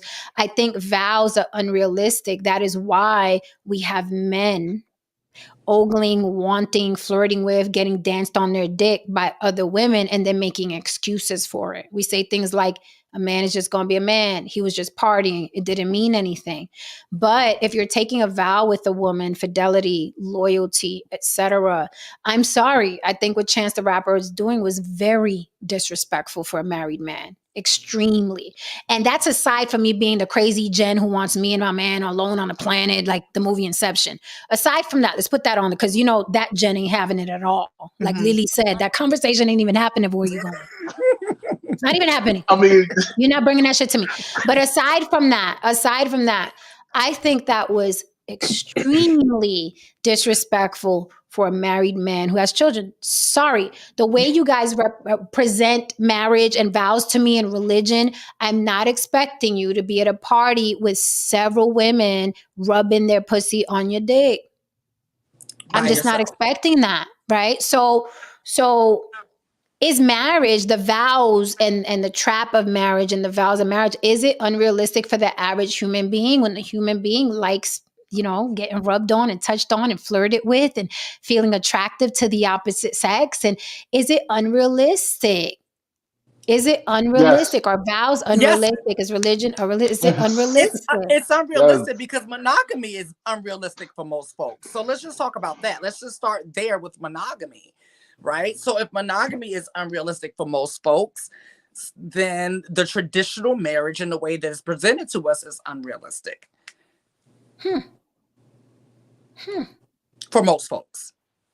But you have to know who you are. And in order to know who you are, you have to be by yourself to go inward to figure out who you are. Right? And for me, like when I went inward and figured out who I was, that's when I realized, like, oh, I'm not built for this. Like, I'm not. This is not my gig. You know, it looks different for me, and it doesn't include marriage and it doesn't include children. But you can't get there as long as you're always looking to be distracted by a partner. Because that was me. I was that person. Serial dater. You know, I call it the monkey barring into relationships. You just go from one to another because you don't know what to do as a solo person. Yeah. It's like if you don't have someone else there to share with and define who the fuck you are, it's like, what am I going to do by myself? I can't do shit. Like, so let me get with this bitch. Let me get with this dude. Let me get with this dude. Let me get with this bitch. Constantly monkey barring from one shit to like, give your dick a break. Give your pussy a break. Like, give it a break. Give it a break. Take a deep breath. Right? And really think about what you want to do moving forward. But as long as you're constantly, self-medicating with another human being, you'll never find out what you really want. And I think that people use other human beings as self-medication. Long as I have you in my life and to worry about, I don't have to think about who am I by myself. Right? Rodville says it's fear that says you can't have fun and be with your spouse. First of all, Rod, you're a newlywed. So the same way you told us, check back in 70 years, you check back in 7 years. 7 years. There's a thing called 7-year itch. It is undefeated.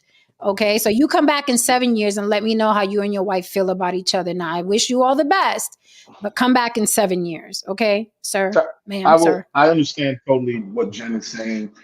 And she brings some solid points. Also, though, we must keep in mind that, if you're dating Jen and you're in a room full of women, you better not even make eye contact with these women. Don't I look like the emoji? Sam, you better not laugh at any jokes that any of these women make. You better not, you better not even notice that there are other women in the room. You You know what I mean? So keep that in mind also. You damn right, because I know where all the arteries are, bitch. I know where all the arteries are. All of them. Start with your jaw. I know you will bleed out.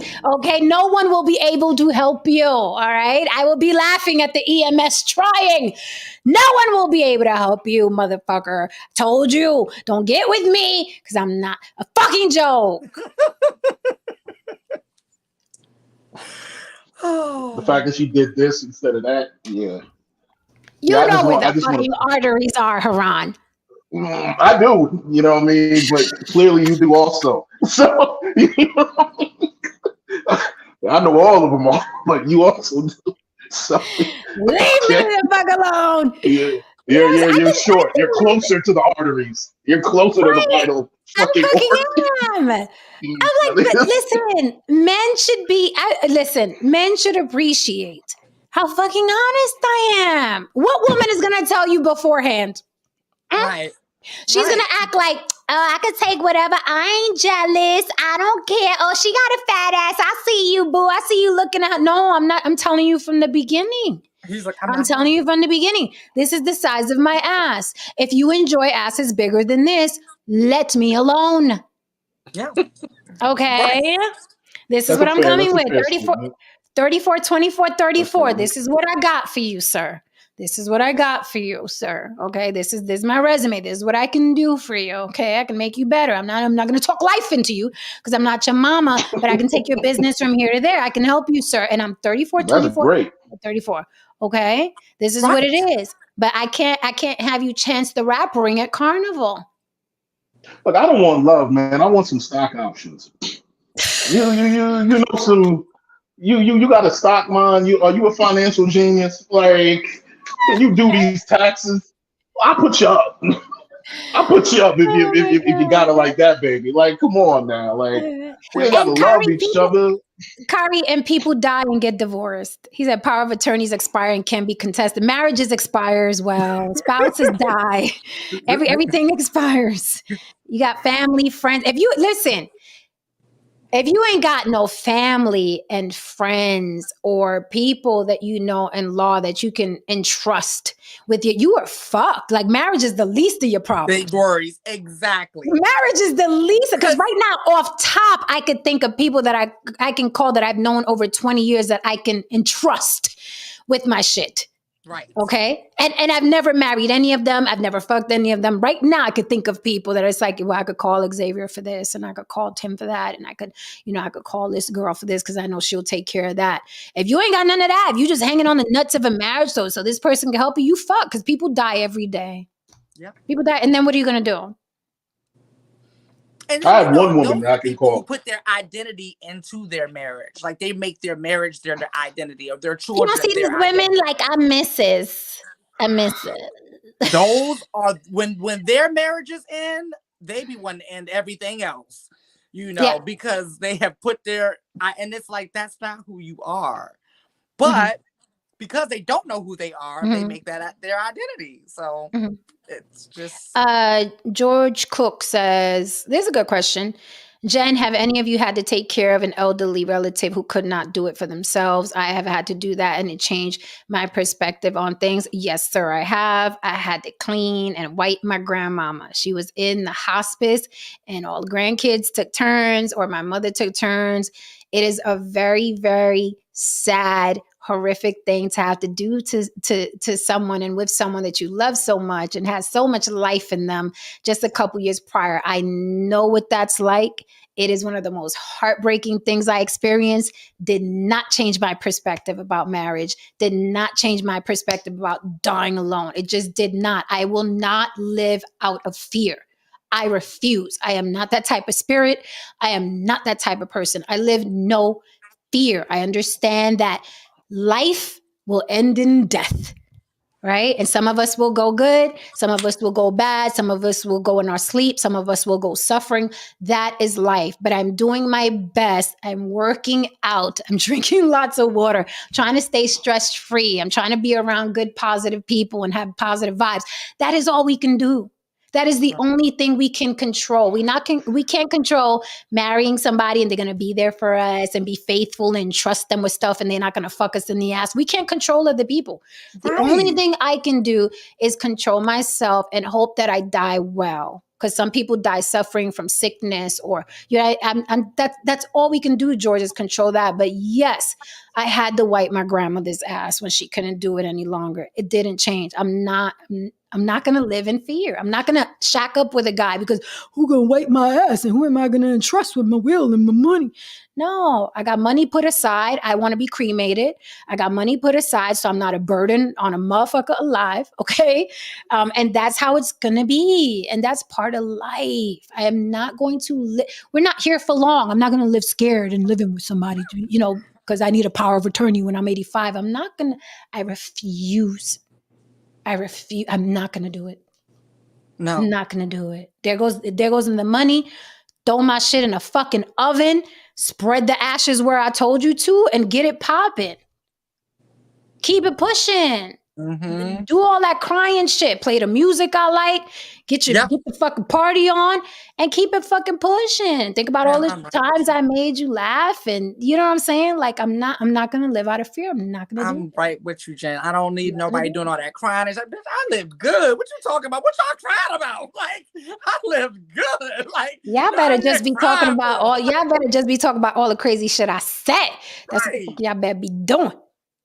That's it. Y'all gather together and doing impressions of me all fucking night. Somebody play the fucking guitar. That's how you do it. And you keep it fucking and you get back to work tomorrow. And that's why I like how they do it in New Orleans. They be partying and dancing and twerking. I'm like, that's what I need. I'm like, how they don't drop the fucking coffin.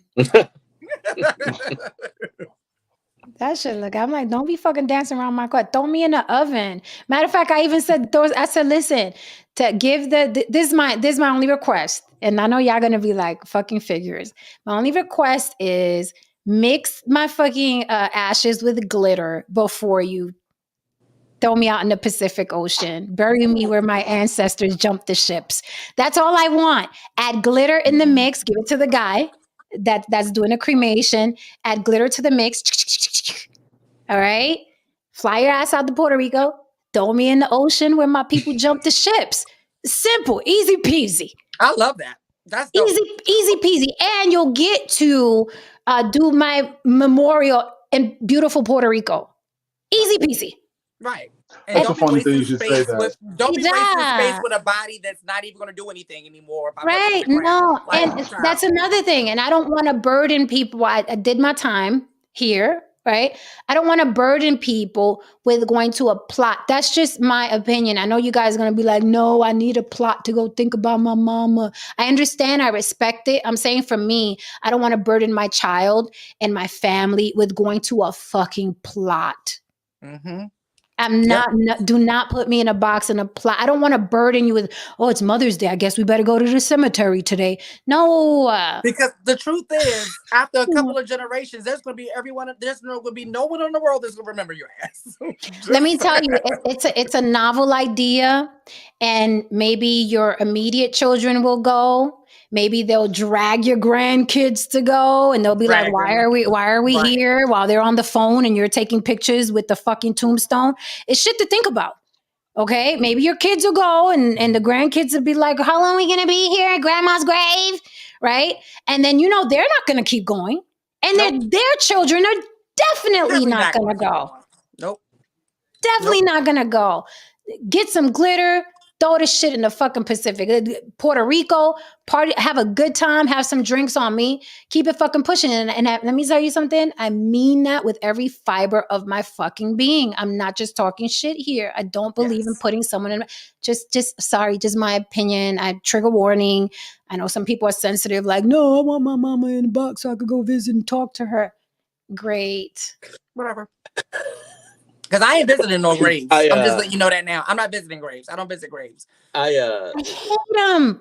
I don't know how I feel. Listen, I mean, let's hear how you feel. I want to hear a different opinion. Well, this, I have it. Listen, I don't visit like where my dad's buried on Father's Day.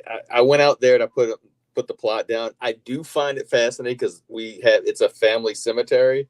Mhm. So all these people that are in my line, I see their graves, you know, like I had their ancestry, I had all their names, pictures, and then I go to this Mhm. grave and I'm like, oh, okay, oh wow, you know, and I can see. So it's everybody in our family, right? At least on my dad's side. So Right, right, right. but you know, Erica was kind of the same way, a little bit the same way you are, like, oh, you know, when I die, just cremate me, and I don't want a funeral, people crying, blah blah. I said, wait. I was like, you don't understand. Like, a tombstone or a burial plot in a funeral is not for you. It's for the people that are grieving, because you're Correct. gone. Like from when my dad got, I'm not, you know, I knew, like, I said, listen, you don't think I want to believe that he went someplace else? I can't suspend disbelief and say, oh, I still am an atheist, right? So I Mhm. know he doesn't Mhm. know anything going on at this memorial we're having. Right, right, right. But I realized then, because I nobody likes going to funerals, but it gave me a real understanding that the importance of showing up at people's funerals for the family members, because it meant something to me that I saw some of my dad's students there. Some guy traveled in from Washington, D.C. that I didn't even know that was an ex-student of his. It meant something to me. You know what I mean? Mhm. So I guess what I'm saying is, like, I get what you're saying, Jen, like, just, you know, but sometimes those things mean something just to the person, you know, the person that you left behind, I guess. But see, They- we no, did. say We gave them something to do. We gave you a party. right. Okay.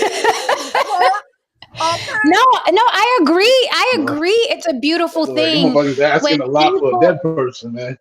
No, listen, I completely agree that I think that's a beautiful thing when people show up whose lives you've affected in a positive way. Like my cousin was murdered, a police officer, a very popular police officer. I'm talking about his personality was like mine, where it's like he was friends with the thugs all the way to corporate. Everybody loved my cousin. The line outside, I was like, of course we loved our cousin, but I was like, I did not know that my cousin was that popular. And the guy that who was the cop that I forgot his name, Michael something, he was in a wheelchair, he got shot at and then he forgave the guys. It was 4 guys. He got shot up and he ended up in a wheelchair. He was a real popular cop. And he came in the wheelchair and everybody was quiet. The mayor was there. I was like, oh my God, who was my cousin? And they closed down the Cross Bronx Expressway for his motorcade. I was like, oh, like this, you know, so it was a beautiful thing, right? My thing is, I love that. I'm just like, don't put me in a box in the ground. That's all I'm saying. But yeah, everybody, come one, come all to that damn party. Everybody show up. It's a beautiful thing. I'm just saying, don't have that plot where you constantly. Well, let me ask you know you what I mean? something. Let me ask you. So that's what you want, but have you ever so let's just say your daughter says, "But mom, I want to have you in a box on a plot." Oh, my daughter made it fucking clear. She was like, nobody's coming. All them people that was fucking full of shit, ain't nobody fucking coming to my mother's. No, she's very much into what I want. She was like, Ma, No, you know. I get that, but I'm just saying, Uh-huh. if it were different and that say, but mom, you know, that's going to be a place I want to go for peace when I'm thinking I'm going, you know what I'm saying? That's what I think about. Like, if your kids, if Right. nobody No, well, cares, what I like is the now, I don't know if you guys know, but you can get some of your ashes blown into glass. Yeah. Yeah, and some of them are beautiful. Like some of them are nice, you know, little statues. You could get it blown into glass and stuff. And I'm like, get one of those. Get one of them, you know, things. I don't like the burden of that. I don't want to. Okay. Because let me tell you, it's nothing more sad. I've been to many a cemetery. It is not. There's nothing more sad than an abandoned tombstone. That shit.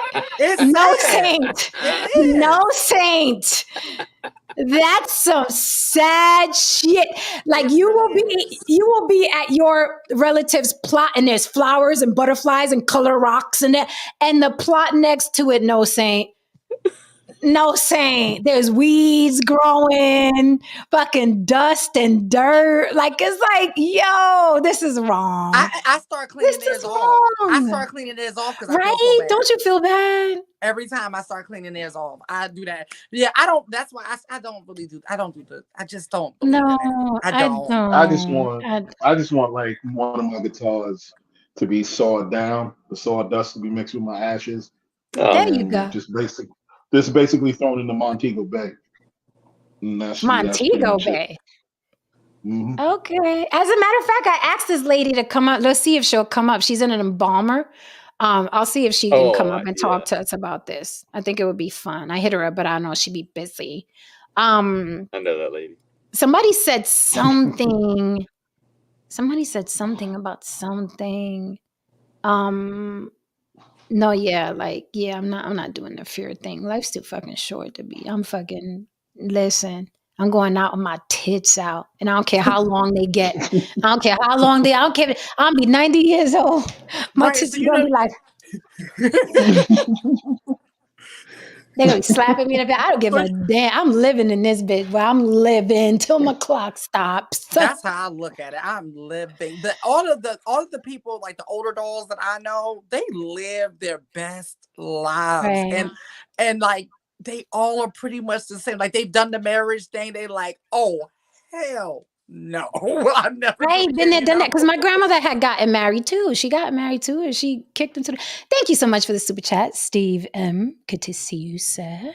And they all are so youthful. Yep.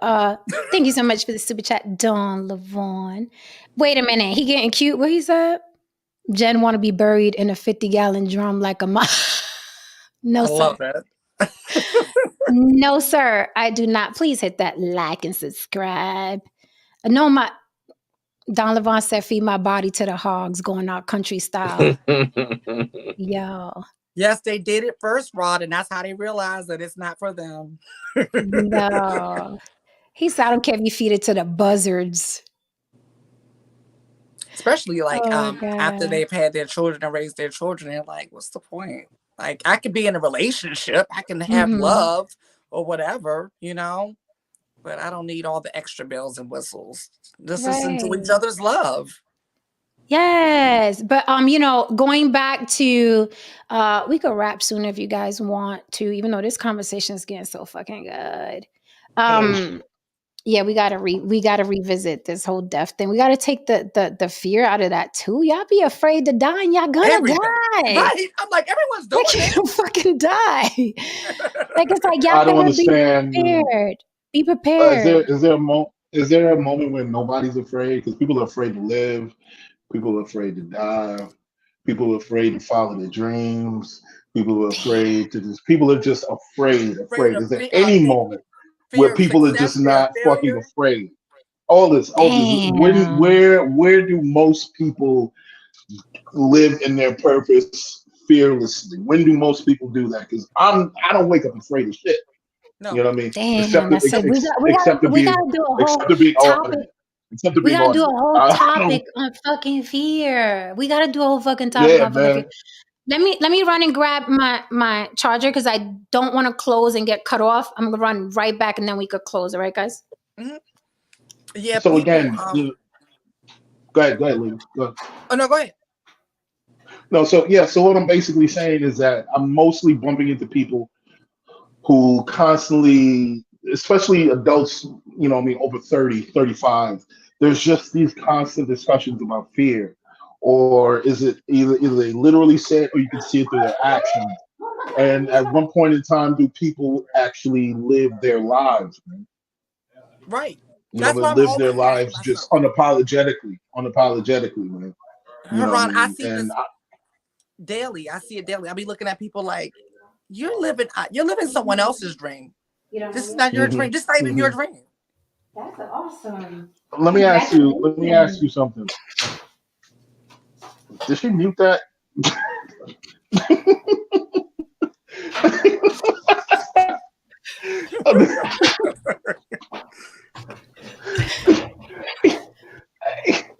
And you just wasn't gonna turn the camera off and mute it or nothing. You just like you wasn't gonna turn the camera off and mute it or nothing. You just let it rip. You heard me being. We family now. It is what We it is. family. You lucky I didn't get up and start farting. Yeah, that's right. That's right. Jen farts too, people. Keep it 100. We ain't getting into no relationship and no marriage with no fake shit over here.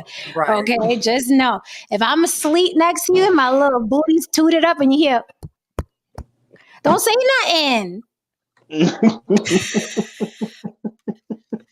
Don't say a motherfucking thing. And I promise, when your ass is tooted up and I hear, I'm not gonna say nothing either. Right. They That's most life, likely will man. hear that. If it's me, you'll most likely hear that. Why? You drink a lot of protein, right?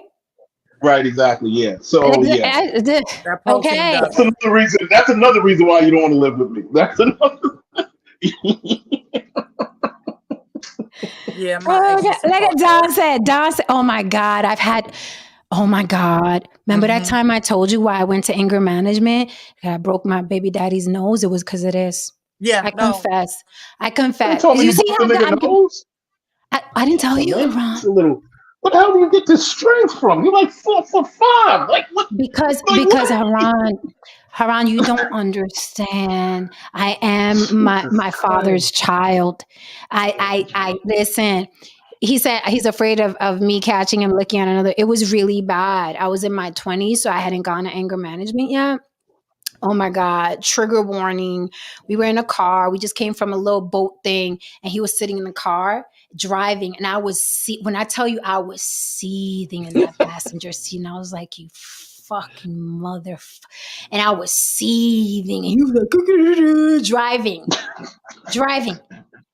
And we stopped at the red light. And when I tell you, I mean, the full boxer twist from here, as much as I could in that fucking car seat, I said, the bam! hip. Oh, you hit him with the hip? Oh, man. His whole fucking nose exploded. There was blood everywhere. And I was like, you gonna disrespect me on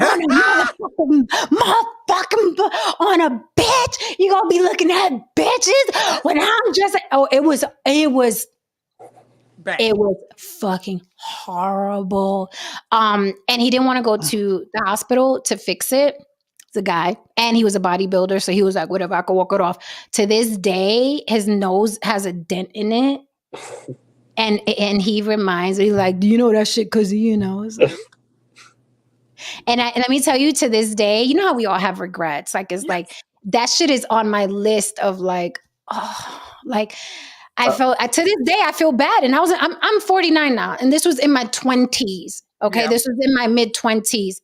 So do the math. In my mid 20s, I'm 49 now. I still, when I think about that, it breaks my fucking heart. Like, it still hurts. And I still, to this day, I fucking apologize. And if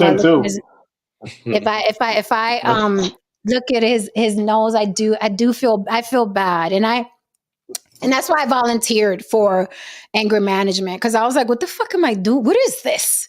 What the fuck is this? Like, this is not normal. And that's why I took myself to anger management, because I was like, I need help. This is not normal. That's what our 20s is for, though. Our 20s is breaking noses, right? Breaking noses. Thank you, Lily. No. Make all kind of mistakes. Nah, Lily said that's what our 20s were for. She just released me. Y'all go back to our 20s before you talk now. Before you talk, go back to your 20s. No, Haran, Lily just released me. I'm not going back. Go back to your 20s, you all, before you open your mouth. The 20s is to make stupid mistakes. I mean, that man wasn't going to say nothing. That man wasn't going to say nothing. I mean, come on, man. He was a fucking bodybuilder. What are you going to say? Like, yeah, this 5'4" chick broke my nose. And it was literally. How much was he benching? How much was he benching, Jen? He was competitive, so he was big. He's doing 400. He's doing it 400 at least. He was competitive, you know what I mean? At least. And he's the one that was on steroids, and I was trying to get him to give me steroids, but he wouldn't. Exactly. So he didn't want to have that conversation. Yeah, he didn't want to have that conversation. I feel it was heart-wrenching. It was heart-wrenching. Like, I was like, I'm telling you, it makes me emotional because I felt so bad. But Lily said in our 20s, we act a damn monkey-ass fool, and I was acting a damn monkey-ass fool. And that's why it happened.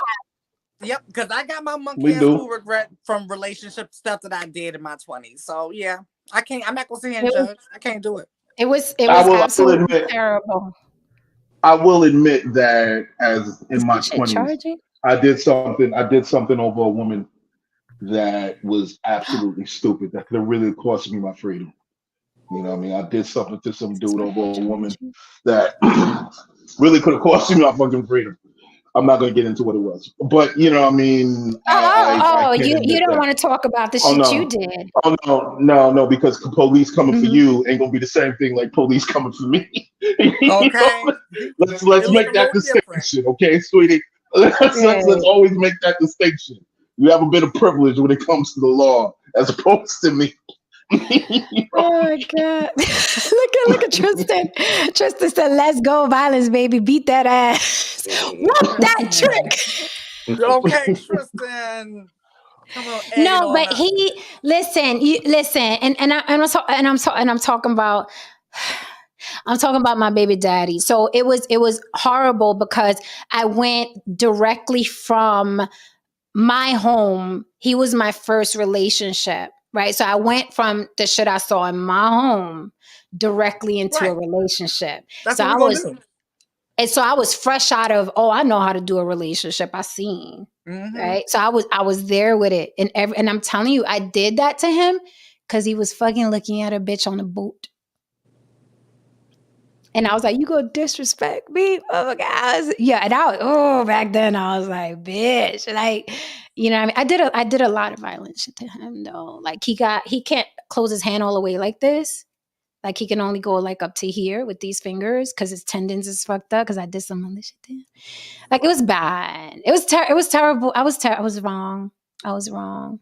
At least you own it. No, I was wrong. I was wrong. I was in my I didn't know shit about relationship. I thought everything it was like Scar from the Lion King, the cartoon. Why must everything end in violence? Like I thought everything had to end in violence. I thought Yeah. violence was the answer to everything. Yeah, Oh, you that's pissed me what off. you Okay. knew. You Right? just like Like- a little Puerto Rican Jonathan Majors out this motherfucker out here, right? Damn. That's so wrong. That's so Damn. wrong. That's wrong. That's so wrong. That's so wrong.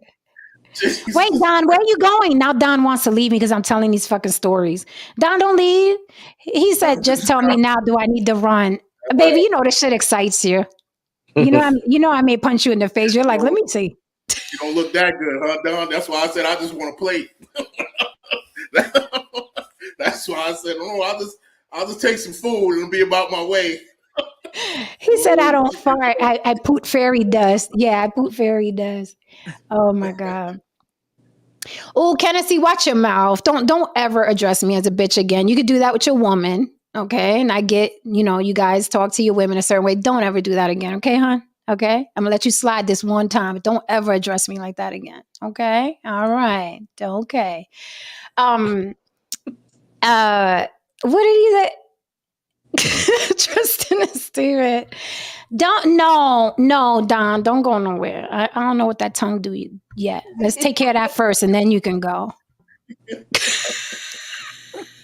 Let's not get panicky. Keep your priorities. Keep your priorities. Right. That's like, let's not get panicky. Let's find out what the tongue do first, and then we can, and then cross you can that bridge. Right. And then we can, what's a little violence between two people? That you might get your nose broken in the process. Okay, they get fixed.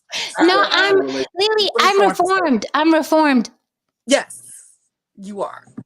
Yes. Right? No, say today,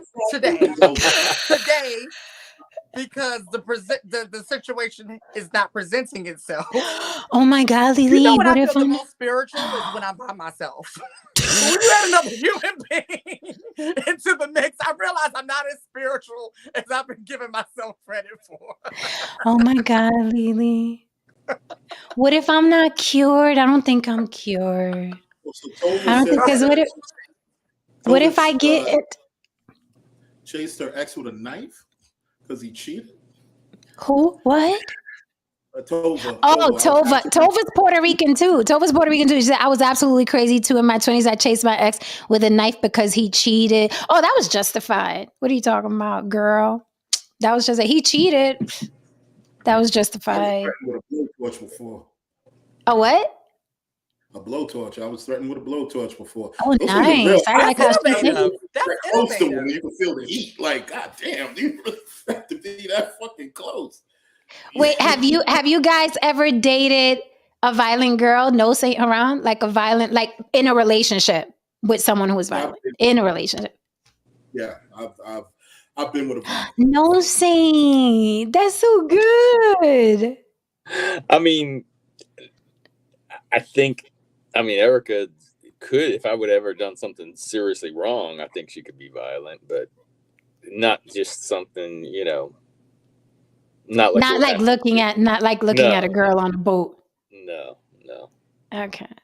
like I'll be honest, man. I mean, it wasn't a situation where like you, Jen, where you were damn near putting men in the hospital. Right. But no, he went to the hospital for the thing. He needed stitches. If I didn't bob and weave the right way, I would have ended up in the hospital. You know what I mean? If I didn't see certain things coming, I would have ended up in the hospital. But yeah, man. But on the flip side of it, like Jen, you see the way that I am now, and I get on your fucking nerves. Yes. Like I get on your fucking nerves now, and I just do shit. Like I just do whatever the fuck I want to do now. Yeah. Imagine me in my 20s, 10, 20 times worse. Oh no. No. But for the record, do you see how many women are saying they're violent in the chat? I am not alone. They are here with me. Look at the women. The women are like, I've never met a Puerto Rican woman, especially one from New York, who wasn't violent. It's just... It's the culture, man. I remember my mother told me, she was like, she was younger when I was younger, because I had a thing for Spanish girls, particularly Puerto Rican women, and she was like, I said you must be careful when you date the Puerto Rican man, them lifestyle people, lifestyle people, so you must be careful. Your mom was right. Your mom was right. She was like, you gotta be careful with them. I was Oh like, shit. Bronx, stand up. Miss Rufus from the boogie. I didn't know you was from the boogie. Okay, Miss Ruth. Okay. And at the time, I was dating a girl from Canarsie. Oh, I fucking hated going to fucking Canarsie. Fucking hated it. I agree. Like Tova, I mean, there is something to the stereotype of Latino women having quick tempers. That's for sure. I mean, in my experiences, and from what I see. Is it a Caribbean thing? Because they say that like about Jamaican women, Dominican women, Puerto Rican women. Is it a fucking Caribbean thing? Like, why we go off like that? It could My be. mother, I was told a story. This is when we had some family over, and I was told some stories about my mother that I didn't know. And one thing about your parent, like no matter who you are, just know one thing: you don't know your parents. You know what I mean? No. You just know your parents. I learned some new shit this weekend. You don't know. So, I'm in this room with, my aunts, my cousins, whatever, and they tell the story about my mother. And they said, like, yeah, remember that time? And my mom tried to act like she don't remember. She was like, yeah, remember that time when you got into an argument with such and such over the thing, and she didn't, bring you the shit when you wanted to, and grabbed her by the neck, and you slammed her into the toilet, and you kept pushing her head in the water. And she's like, I don't remember that. And I looked at her, I'm like, God damn, it's a violent fucking woman. Nah. Don talking about every Latino I dated was spicy. I ain't spicy. I'm flamethrower, bitch. Okay? I ain't spicy. And see, this right here, tell me if I'm crazy, but that right here pisses me the fuck off. Why you got to tell me about every other bitch you dated? Did I ask you?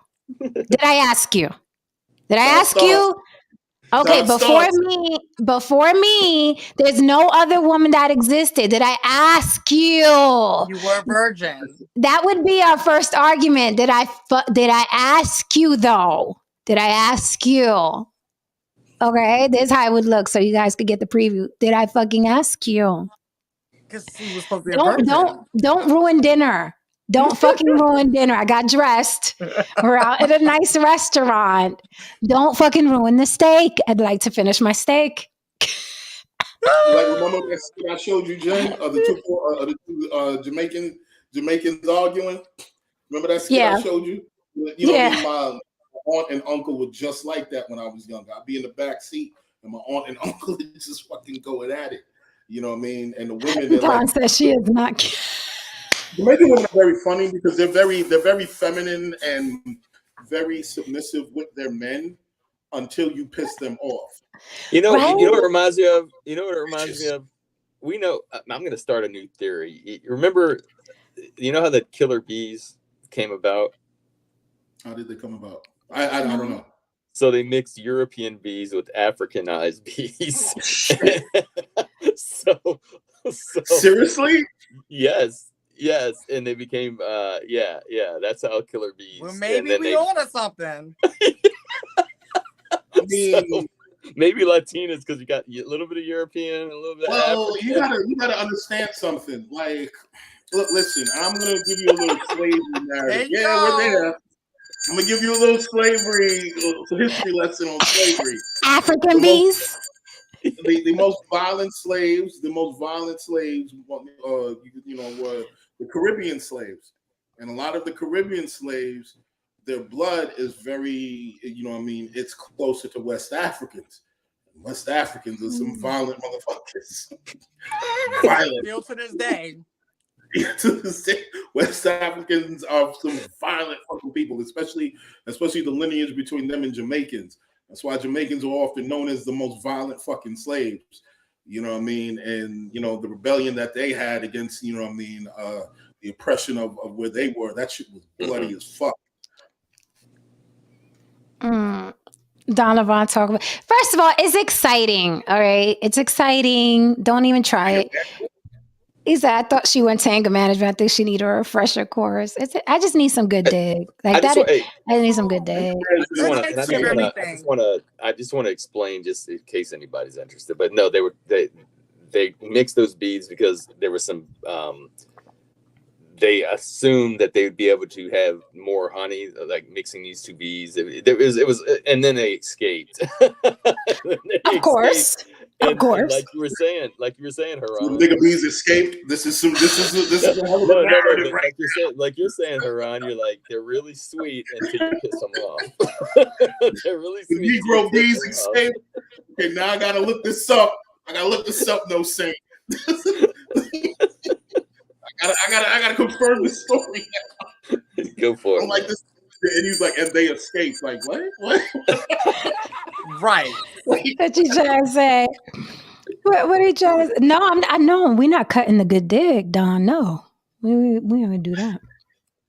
Let's not get crazy now. Okay, I got an anger problem. I'm not completely insane. We don't cut the good dig. Hello. Okay. Everybody, calm down. That's some coming white with me. shit. That's some shit white people. Yeah, everybody, calm down. Yeah, watching we all suffer, right? Right. Hey, like. No. Well, No, but listen, I've done some wild shit and I don't, I'm not proud of it, but I did try to go fix it. But I'm probably not cured though on some real shit. Like I don't know how I would handle that anymore. You know what I mean? I don't know. We don't know sometimes because there's some things I thought I was cured with. And I'm like, see? Oh, okay. Wow. See? Give me an example. I'm not ready to give that example yet. Damn it! I'll come back with it, but I'm not ready to give. But it was recent. It was recent too, and I was like, yeah. See? Yeah, it's just things in life. We think we're cured, and you're like, oh, I guess I need a refresher course. I guess like it wore off or whatever. Like, yeah. See, like, look at. No, Rod is right. He's like, y'all stay single. Yeah. Oh, I've already made that. I'm good. Yeah. But I don't. So let me just riddle me this real quick. Like, can you men really not look at another bitch when you out with your like? Is it really? If it's hard, I'm not a man. So if it's that hard for you, Let me know. Is it something that just you can't, no matter what, you try not to, and then you just gotta look at that ass. Like you can't like control. And because here's my thing. This is what I've told guys in the past. I was in a relationship, but look, you're a man. You like pussy, you like ass, you like titties. When you're not with me, cuando no está conmigo, pendejo, look at whatever you like. Smorgasbord buffet. Do it when you're with me. All I'm saying is whatever little hours we're out on that date or whatever little hours we're out at the function, just blinders like a horse, bitch. Like, is it that hard? For me personally, you know what I mean, I'll see all that fucking shit and you won't even know that I'm looking at that shit. Right. And that's how and one of the reasons why is that because at the end of the day, I mean, like I'm a performer. I've been on stage 101 times, so I know what's going on in the crowd without necessarily. And we're New Yorkers. Right, exactly. So I can see 365. We got 360, you know what I mean, without us directly looking at this shit. It's very hard to sneak up on us. You know what I mean? Because we can see a motherfucker when they're doing something. So, yeah, I'll still look at you won't know that I'm looking at it. You won't know that I saw it, and so on and so forth. Because one thing about me, even though I live a particular lifestyle, I do believe that when I'm with a particular woman, I am to make her feel like she is the only woman in the world. And she's literally the most beautiful woman in the world. And that's it. That's all you know what I mean? That results in really good head. When a man has that skill, when a man has I'm not doing none of that. You know what I mean? Even though when a man has that skill, our tongue is the warm rag that you would normally get. Okay. When a man has that skill, he doesn't understand how far it takes him. We open up like a little flower. Okay, to do your bidding, whatever you want. Because I'm like, and also when a man has been single or dated around, when he does get serious with a woman, he's conditioned to constantly look at ass and tits all the time. So then when he is with that woman, he's like just doing him. This is what I do when I'm alone. But when you're coupled up with somebody, you have to curb that.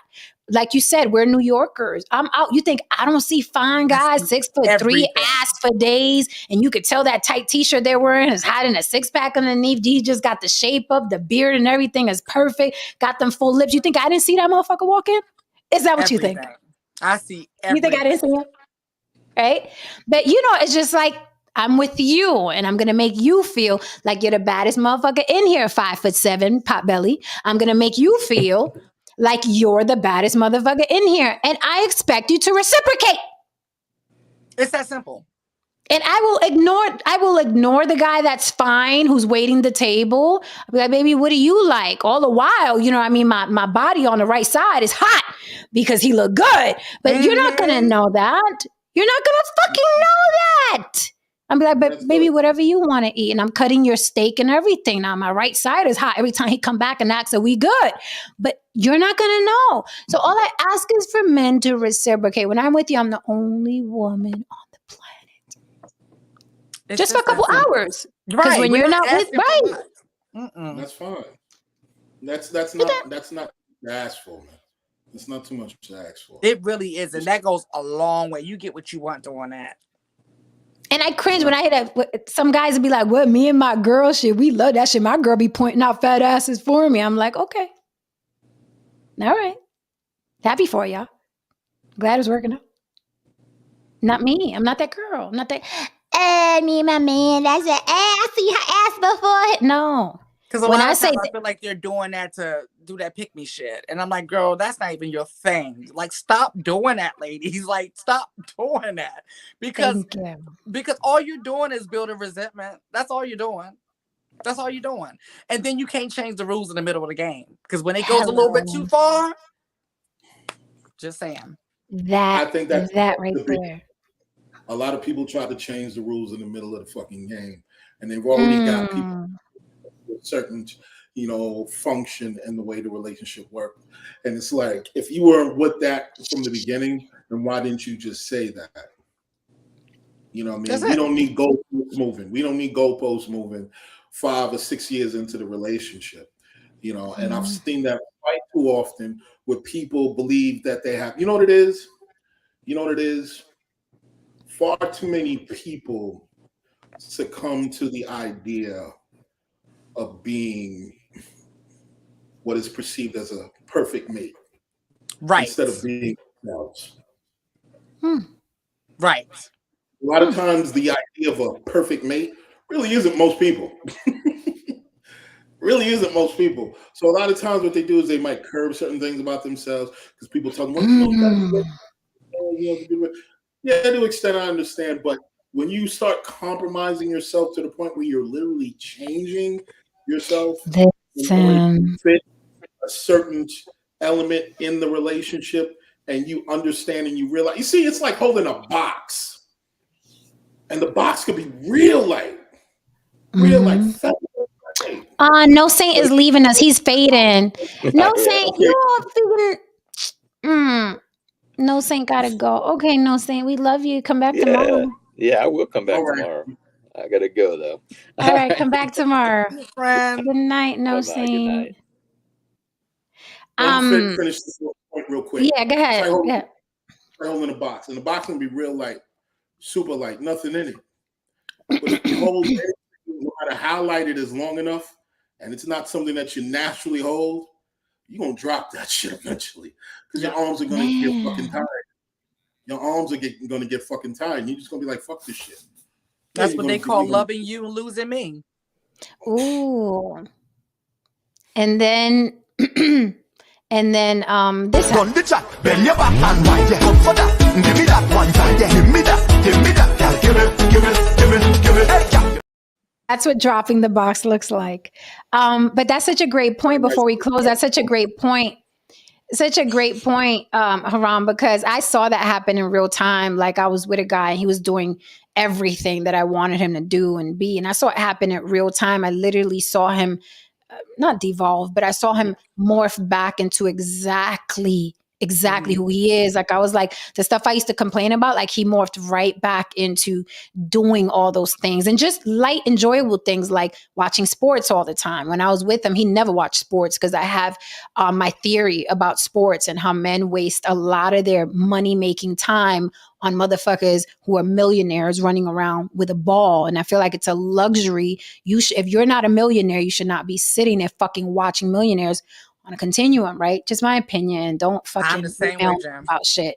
Don't email me about shit. Same thing like with video games. I like motherfucker, like I have an issue with men who partake in things, especially in their 40s, that takes time from them building empire and building generational wealth. Like, why the fuck are you sitting there watching these millionaires run around? They work in their ass off.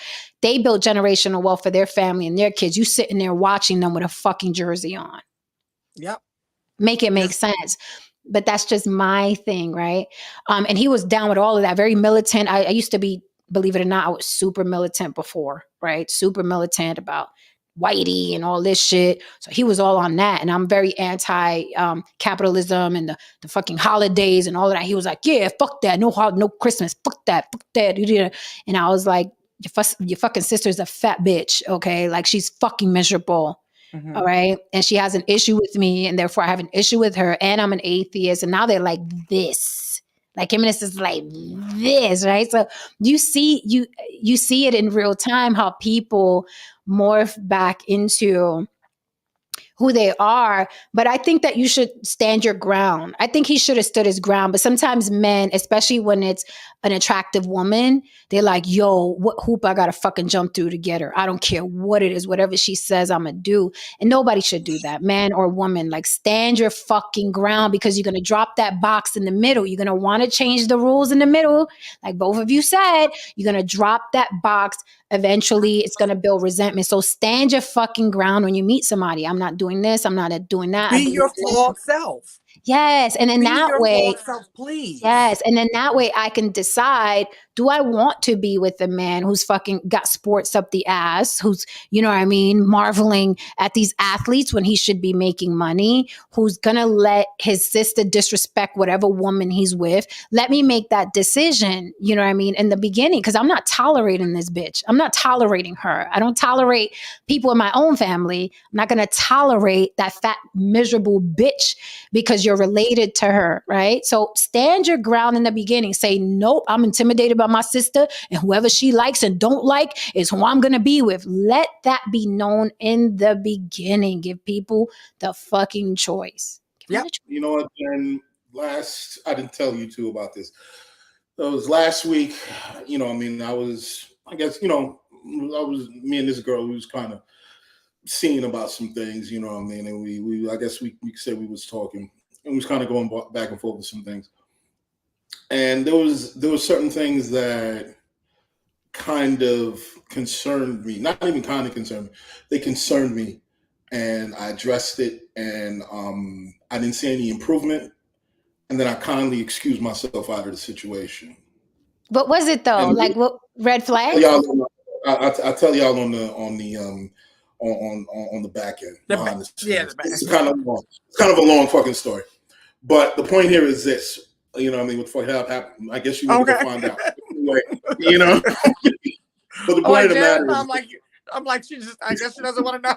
She's like, fuck that, you ain't gonna tell us something out. But the point of the matter is this. The reason why I basically excuse myself out of this situation is because I'm a firm believer in that the first week dictates the entire relationship. The first week. Because let me think about that. I don't know if I agree with that, but go on, because I think about representation. For me as a man, if you're not careful, you have to make sure that within the first week or within that span of time, first week, first 2 weeks, you have to establish. Good night, guys. I'm like, were you certain things that you want to do? My Mac died. Apparently that charger was not doing what it was supposed to be doing. So please hit that like and subscribe. We out of here. We'll talk. All right. Bye. Woo, guys, hit that like and subscribe. Sorry, my Mac just died. Thank you for being here. Don't forget, every Saturday, Block Talent Battle. Come back mañana. Thank you for supporting the show. Chat, you guys are off the chain tonight and very hilarious. Thank you so much for not taking anything personal and just kicking it with us. Thank you for your support. We cannot do this without you. See you tomorrow. Good night.